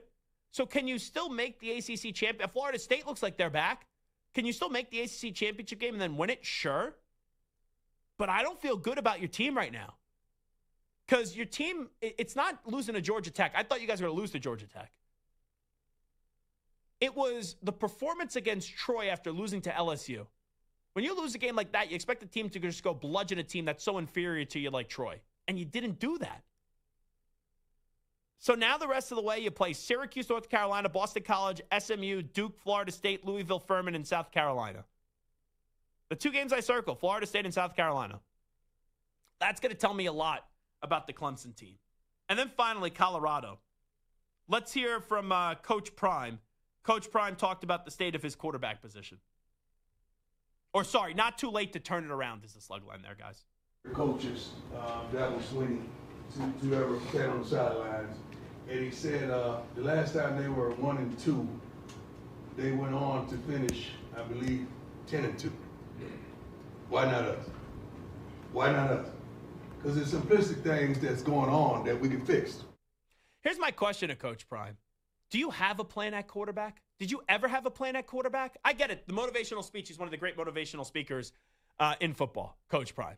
And that program was irrelevant a few years ago. Now they're extremely relevant, even though they won, it was 4 games the first year. They were 3-0 and 1 game down the stretch. Last year, they were contending for a Big 12 championship. They lost to Kansas. And then this year, they're without Travis Hunter. They're without Shedeur Sanders because they're off to the NFL with the Jaguars and Browns, respectively. But you looked at Colorado, and a lot of us still thought Colorado could be a bowl-eligible team this year. I thought they could be a 6-7 win team. So you lose to Georgia Tech. It wasn't embarrassing, and you panicked. You told us all Juju was going to get in the next week. You started Salter. Then you went to Juju up against Delaware. Not a strong team, Delaware. And then your third-string quarterback ends up playing well, and then he's the starter next week up against Houston. And now we don't know who's going to play. It's a mess. And this is the first time Coach Prime's really had a quarterback competition, and it's been a disaster. So I look at their schedule the rest of the way. Wyoming, BYU, at TCU, Iowa State, Utah, Arizona, who's better than what people thought, West Virginia, Arizona State, and then Kansas State maybe this year is Florida State. Well, they are terrible this year. I don't know what the heck has happened to Kansas State. They lose to Iowa State close week 1. Then they barely beat North Dakota. They lose to Army. They just lost to Arizona. Like, I look at this Colorado schedule. They should beat Wyoming. Should. After that, I'll pick them to lose right now to BYU. I'll pick them to lose to TCU. I'll pick them to lose to Iowa State. I'll pick them to lose to Utah. Right now, I'll pick them to lose to Arizona. I don't even know if they'll beat West Virginia. And then they play Arizona State and Kansas State. They should beat Kansas State. I think you're looking at a big regression year here for Coach Prime. You know, maybe they'll win one of those games that I said they'll lose. I think you're looking at 4 or 5 wins at most. I don't see this team going to a bowl game. I do not at this rate. It is the Zach Gelb Show on the Infinity Sports Network. We'll take a break. When we come on back, Baker Mayfield shined last night. People are calling him a top 10 quarterback. How far are we willing to go in our praise of Baker Mayfield? And we still got to get to overreaction, proper reaction. That we'll do 20 minutes from now, right at 5:40 p.m. Eastern Time. It is the Zach Gelb Show. You're in a 5-minute break.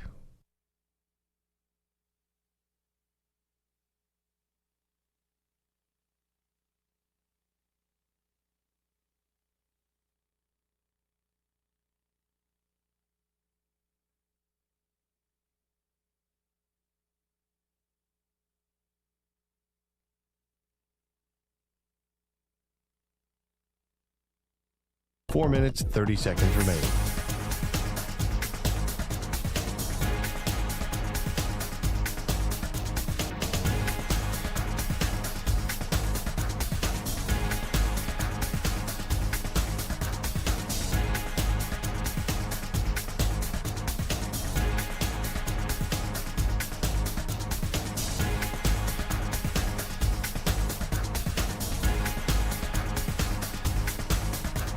Four minutes remaining.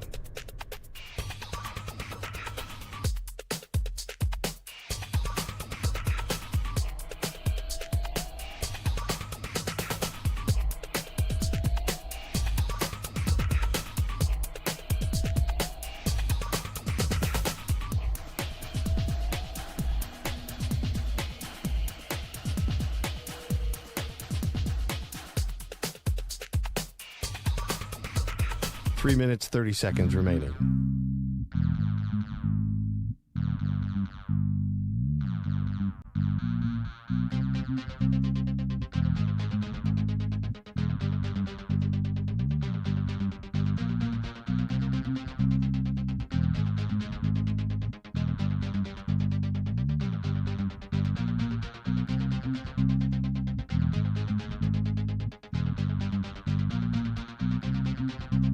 Three minutes remaining.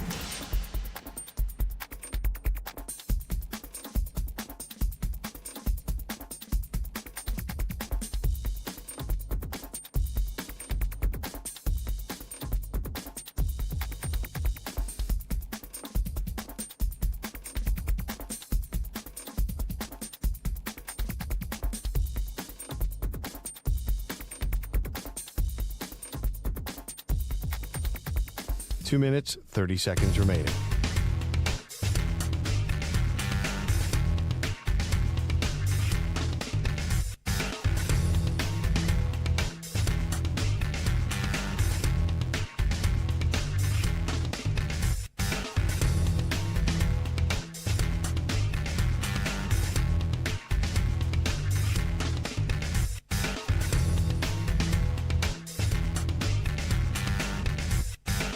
Two minutes remaining.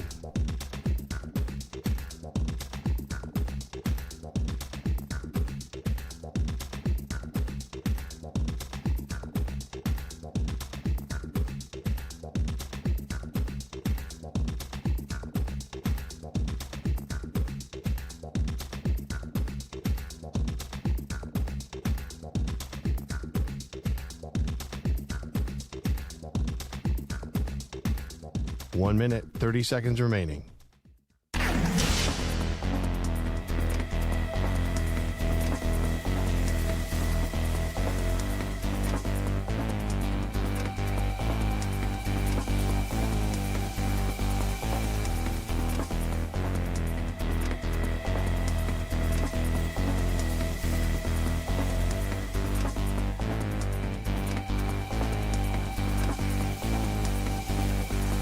1 minute remaining.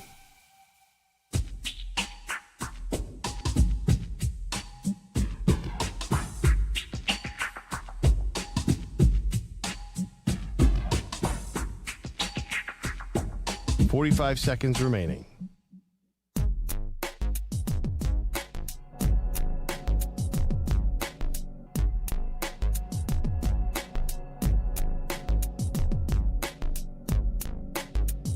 .30 seconds remaining.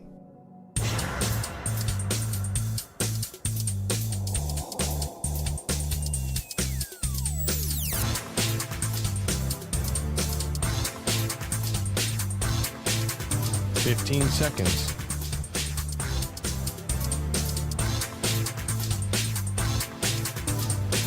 Break ends in 5 seconds.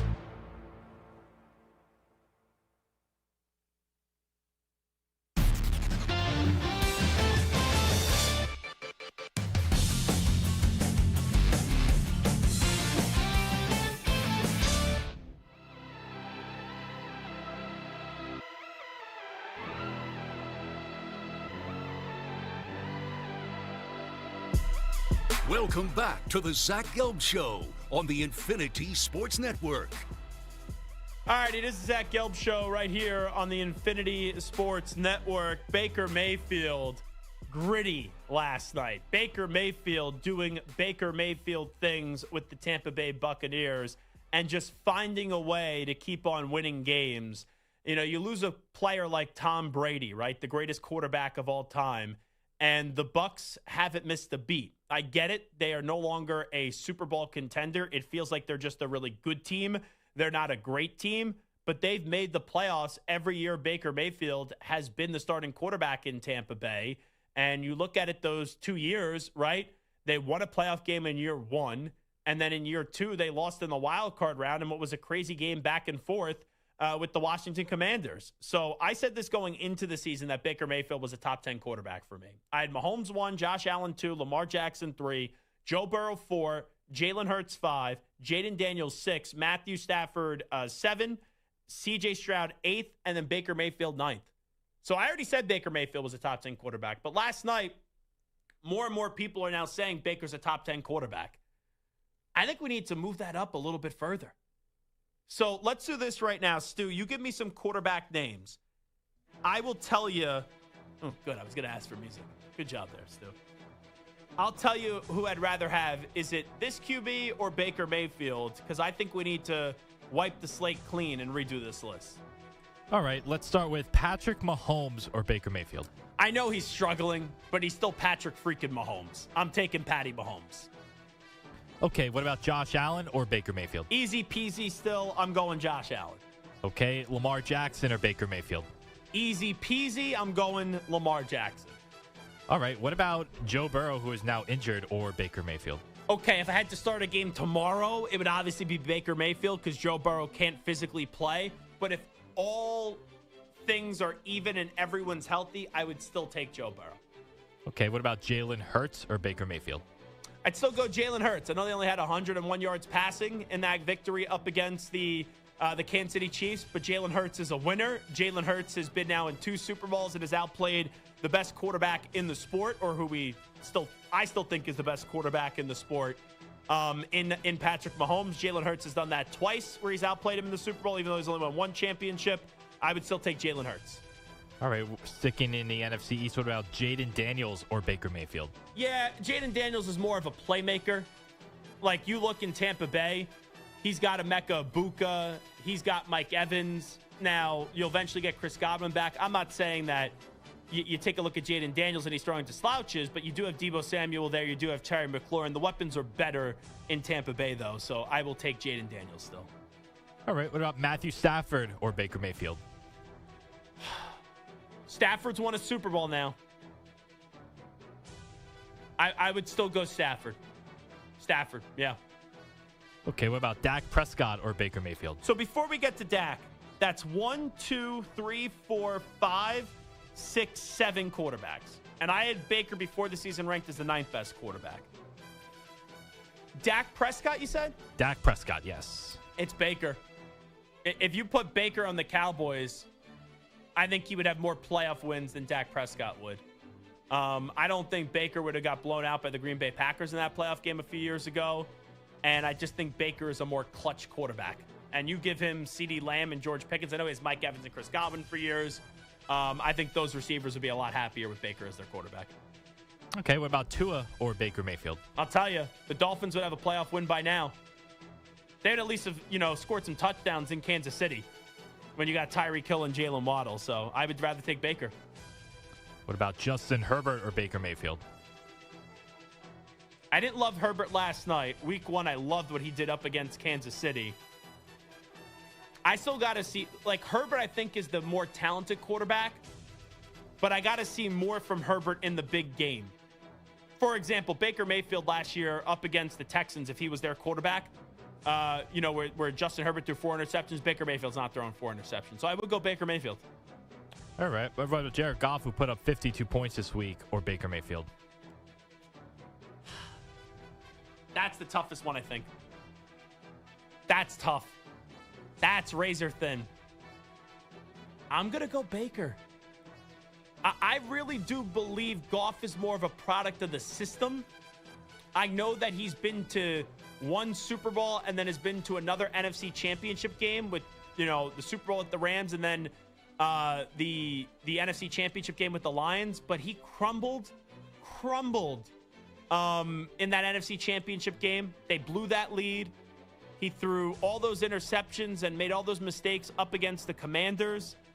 And then the first Super Bowl, they only scored 3 measly points up against the Patriots. I think Baker would have played better in that game. So I get the slight edge to Baker, but it's close. All right, what about Aaron Rodgers or Baker Mayfield? In the year of 2025, I think Rodgers is too inconsistent. It's Baker Mayfield. All right, what about the guy that Baker went up against last night, CJ Stroud or Baker Mayfield? Yeah, before the year I would have said Stroud, and I did say Stroud. I'd move Baker in front of Stroud. All right, what about Brock Purdy or Baker Mayfield? You put Baker in the Super Bowl where Brock Purdy was the quarterback for the 49ers and they had a 10-point lead, or you put Baker in that Super Bowl when Jimmy G was their quarterback and they had a 10-point lead too, I think Baker wins at least one of those. So I'm going to take Baker over. I know you asked Brock Purdy, but I'll take Baker over Brock. All right, what about Jordan Love or Baker Mayfield?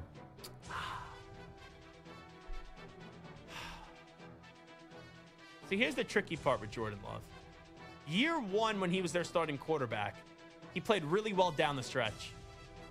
Then in year 2 as the starting quarterback, he regressed. Now things are going really well for Jordan Love. That's another tough one. Goff and Love were the hesitate. I would still go slightly Baker Mayfield. All right, last one. Bo Nix or Baker Mayfield? Oh, I would go Baker. Even though Bo had an incredible rookie season, I would go Baker. So I think right now, Baker Mayfield's the 8th best quarterback in football. 9 and 10 are going to be fascinating. I guess I would say it's between 3 people, in my opinion. Stroud's out of it now. I would say it's between Goff, it's between Love, and it's Herbert. And I got to pick 3. I would give the edge to Goff. I would say Goff is 9th.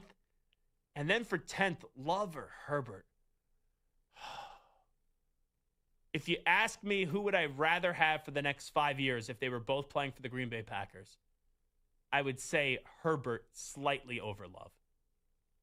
But Love could change that opinion real quick because the Green Bay Packers, they look like one of, if not the best team in the NFL to start the season. All righty, so that's a little Baker Mayfield praise for you right there. We'll get to a little overreaction, proper reaction next. Update time first. Here's the Ackman, Rich Ackerman. Infinity Sports Network Sports Flash. And it's sponsored by Progressive Insurance. Insurance for motorcycles, boats, and RVs for protection on the road and on the water. See how much you can save at 1-800-PROGRESSIVE and Progressive.com. The Vikings have already lost their quarterback for Sunday.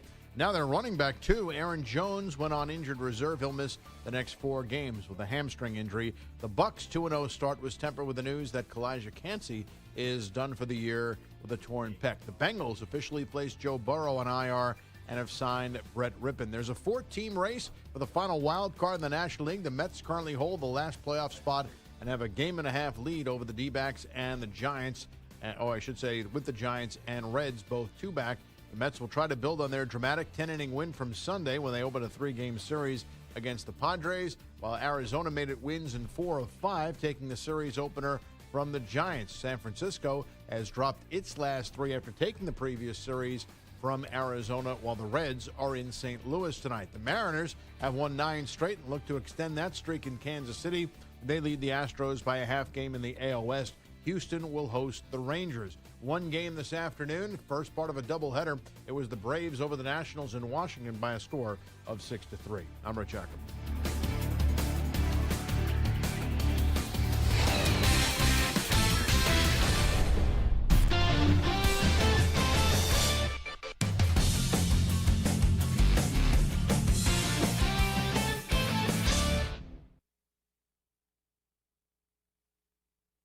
You're in a 5-minute break.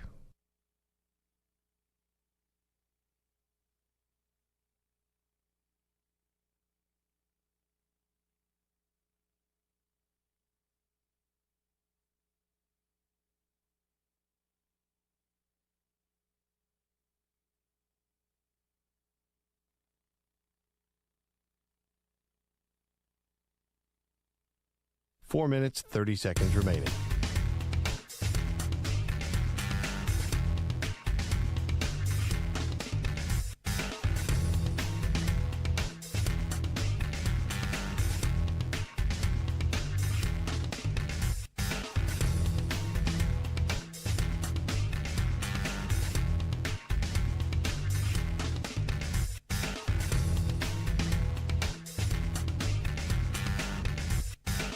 Four minutes remaining.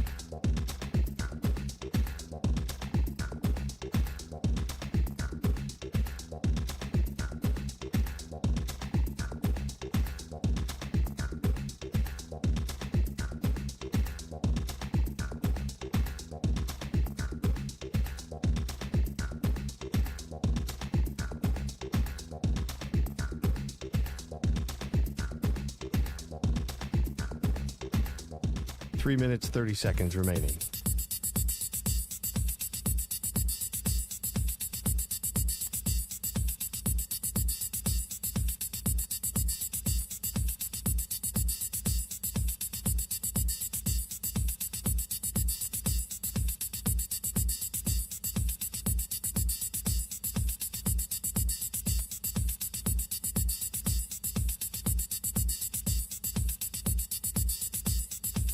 Three minutes remaining.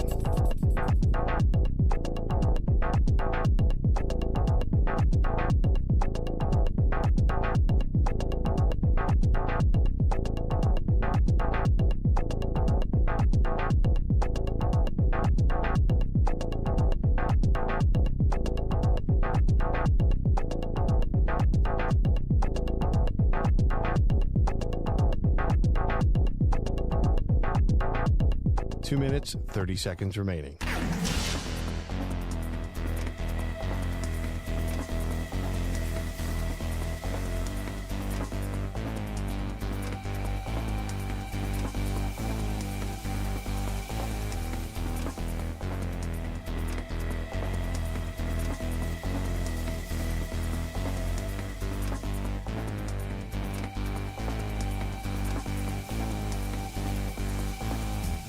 Two minutes remaining.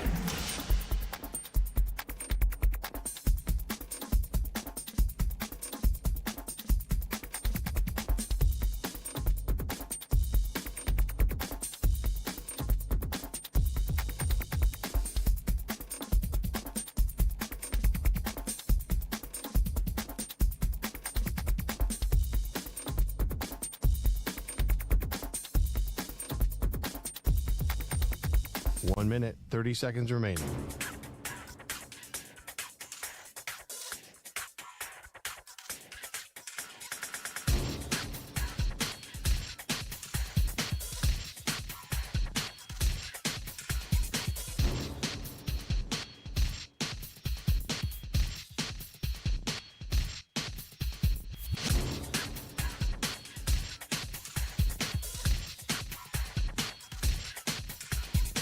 One minute remaining.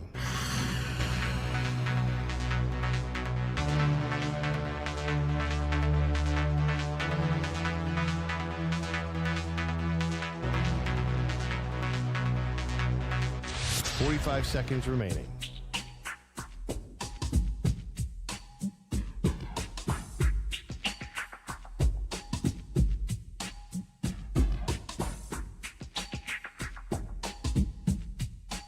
Seconds remaining.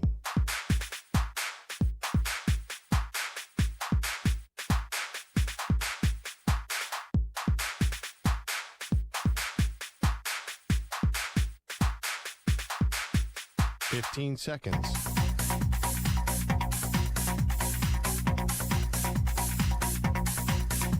Break ends in 5 seconds.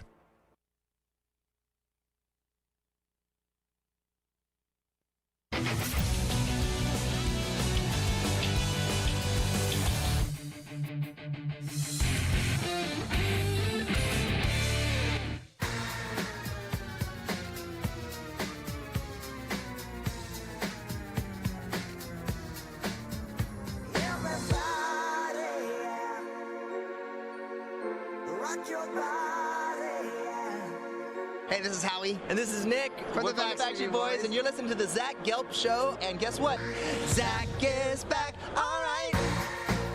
He's live. He's nationwide. This is the Zach Gelb Show. Oh, my God, we're back again. I got a little surprise text during the break from my father. So my father works right down the hall in sales here.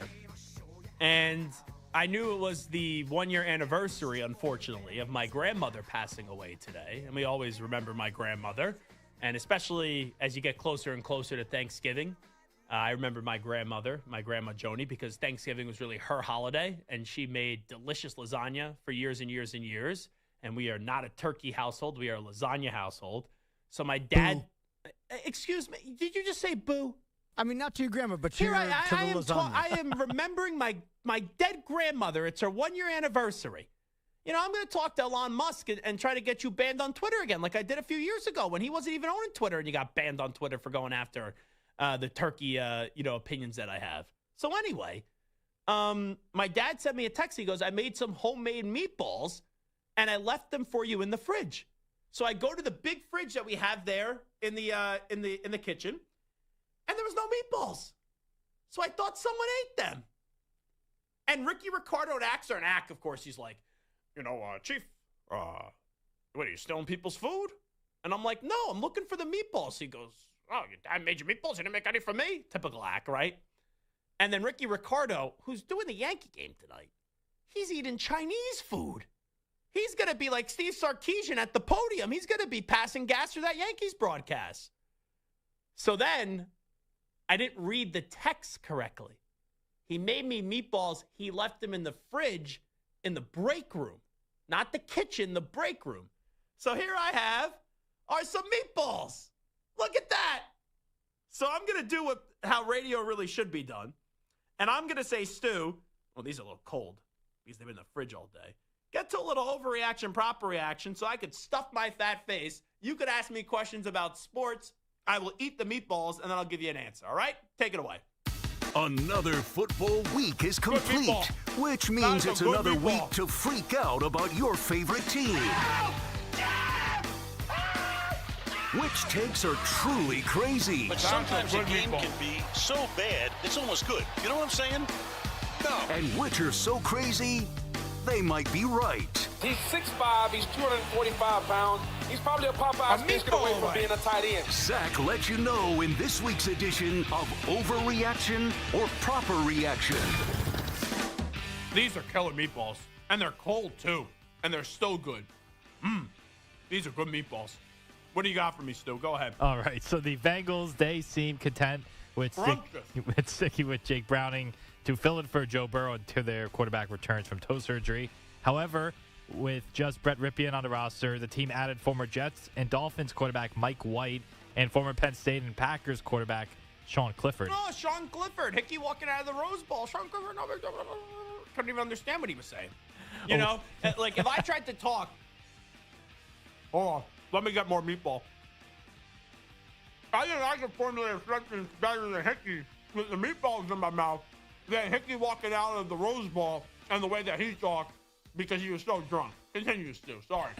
So overreaction or proper reaction. The Bengals, they need to get a more experienced, qualified backup for Browning until Joe Burrow returns. Mike White and Sean Clifford and Brett Rippon. That's not doing it for me. I think they need to go trade for Jameis Winston. I'll eat a meatball. Jameis Winston, he'll eat a dub. That's what I think needs to happen. So, overreaction, proper reaction. The Bengals need to get more experienced, qualified backup for Browning until Burrow returns. That is a proper reaction. All right, Ashton Jeanty set records last year for Boise State and finished second in the Heisman Trophy behind Travis Hunter. However, after going 6th overall to my Raiders, Jeanty has struggled in his first 2 games, rushing for just 81 yards on 30 carries, good for 2.7 yards per carry. Overreaction or proper reaction, you're concerned about Jeanty's slow start. I'm concerned about the start for one reason and one reason only. The offensive line stinks with the Raiders. And there's only so much you could do as a running back if your offensive line stinks. So am I concerned about Jeanty's slow start? I am. I think that's a proper reaction. In the Bears' 2 losses, Caleb Williams had basically the same number of yards, but saw his completion percentage, yards per attempt, and touchdowns go up, though his rushing yards decreased. Yesterday, Ben Johnson said he was pleased with the progression of Williams. I did see significant growth. It's not perfect yet. There's still a number of plays where our eyes aren't quite in the right position, or we're holding on to the ball just a tick longer than what we're coaching. But I did see tremendous growth in terms of going through the progression. There were a few times there where we had to get to number 3 or number 4 in the read, and he was trusting his feet and his footwork and was able to get there. So I did think he got better from week 1 to week 2. I'm encouraged by what I saw, and I'm hopeful that we'll continue to see another leap here this week. Overreaction or proper reaction, you are confident Caleb will continue to improve under Johnson and become a long-term NFL starter. I'm so out on Ben Johnson and the Bears, it's not even funny anymore. And you know what? I've been shredding him for the entire offseason because I didn't like his comments when he took the job about Matt LaFleur. I didn't like his arrogance when it came to the tush push. Oh, it's not an explosive play, therefore I don't like it. You know what's the one that actually annoys me the most, and I just realized this last night? When the draft happened, I was irate, even as a Michigan guy, that the Bears took Colston Loveland over Tyler Warren. For the life of me, I can understand why Tyler Warren fell to the 14th overall pick. Tyler Warren is going to be a top 5 player from this past draft class. He was a top 5 player to me going into this draft class.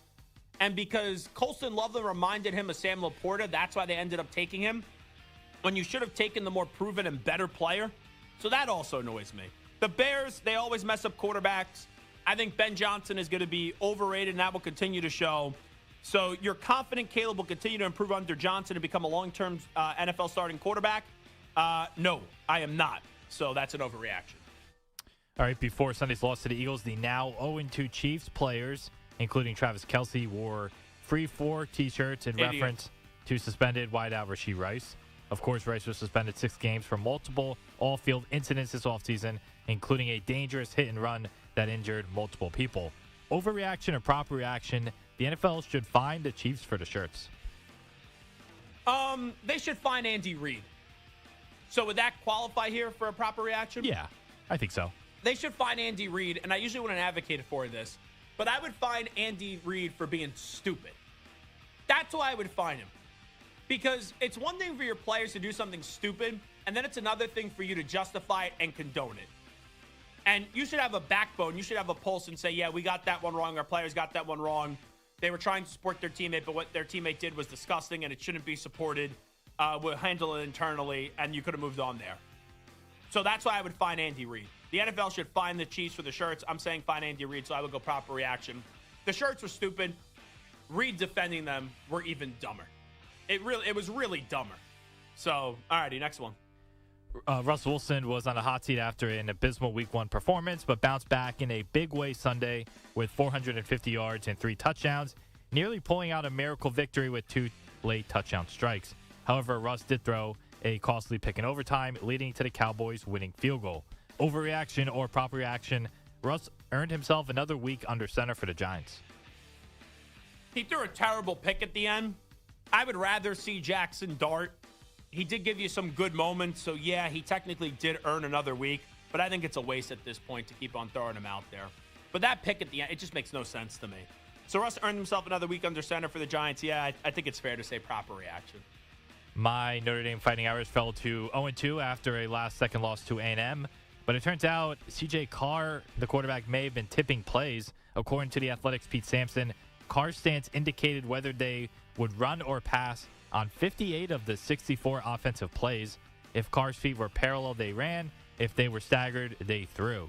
Overreaction or proper reaction? After the 0-2 start, the Irish should turn to backup Kenny Minchie. No, he's played fine the first 2 weeks. He's got to fix that, though, if that's true. They didn't lose this game because of the offense. I know they had the block punt and all that, but they didn't lose this game because of the offense. They lost it because of their defense. So I'm not going to say that they need a quarterback switch. So I believe that's an overreaction. UCLA fell to 0-3 after an embarrassing loss to New Mexico. And after the game, they fired their embattled coach, Deshaun Foster, who accumulated just a 5-10 record in 2 seasons, going 3-6 in the Big Ten. Meanwhile, over in the ACC, Virginia Tech fired Brent Pry following his 0-3 start and a 10-13 ACC record in 4 years. Overreaction or proper reaction? UCLA is a better coaching job than Virginia Tech right now. That is an overreaction. I think Virginia Tech, they could be a sleeping giant. I think they have a lot of money. They got to go get the right coach in. I saw that On3 reported that the initial list of projected candidates are going to be Alex Golesh, Northwestern's Pat Fitzgerald, and Wake Forest's Dave Clawson. They want a coach with more experience. I think Gruden's name will emerge. I don't think he'll get the job. I know Mike Vick is 1-2, but with those ties, maybe Mike Vick's name does emerge. But I look at that list. If I'm Alex Golesh, I'd wait for a bigger job. I think Dave Clawson would take it if offered. I don't think he's going to get offered the job. If you had to ask me right now who's going to get the job, I would say it's Pat Fitzgerald. But overall, I do think that Virginia Tech is a better job than UCLA. So UCLA is a better coaching job than Virginia Tech right now. I will go overreaction. Those meatballs were good. I housed those meatballs in this entire segment. I'm feeling good. Sean Gruden would say, I'm feeling nicey. That's what I'm feeling right now. Stu, thank you. Samter, thank you. Act, thank you. We'll be back tomorrow in a very busy Wednesday show. Matt Rule will join us tomorrow as you have Nebraska going up against Michigan this weekend. So we'll check in with our pal Matt Rule, the head football coach of the Nebraska Cornhuskers. Great job on the phones, everybody, today. Big thank you to everyone participating in the YouTube chat as we continue to grow that. And thank you to everyone listening to us across all the great local Infinity Sports Network affiliates, Sirius XM Channel 375, the Odyssey app, the iHeartRadio app. However you do consume us, we thank you. We out. Bye-bye. Talk manana, everybody. I'm Zach Gelb. Peace.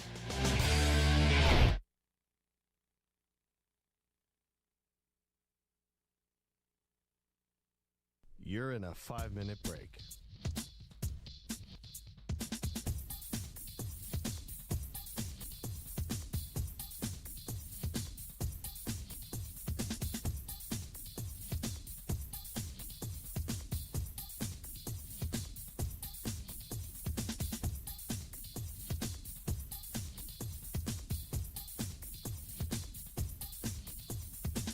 Four minutes, 30 seconds remaining.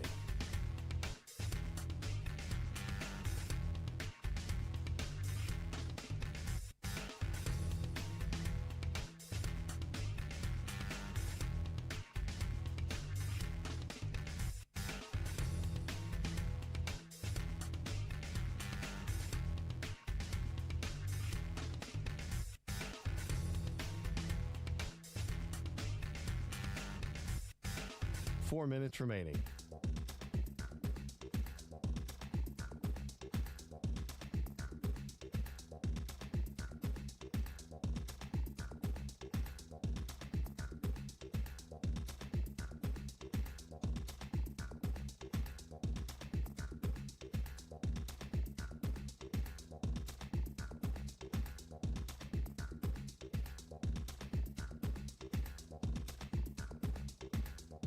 Three minutes, 30 seconds remaining.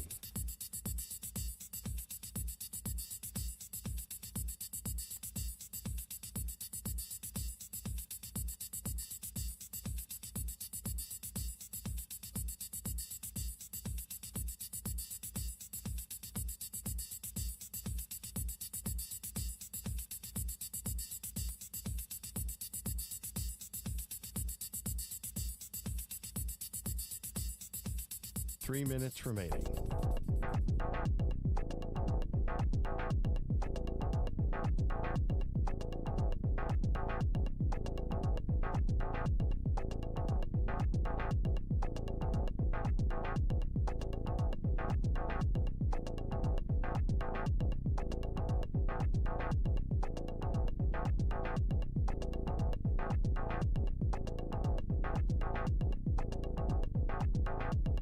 2 minutes, 30 seconds remaining.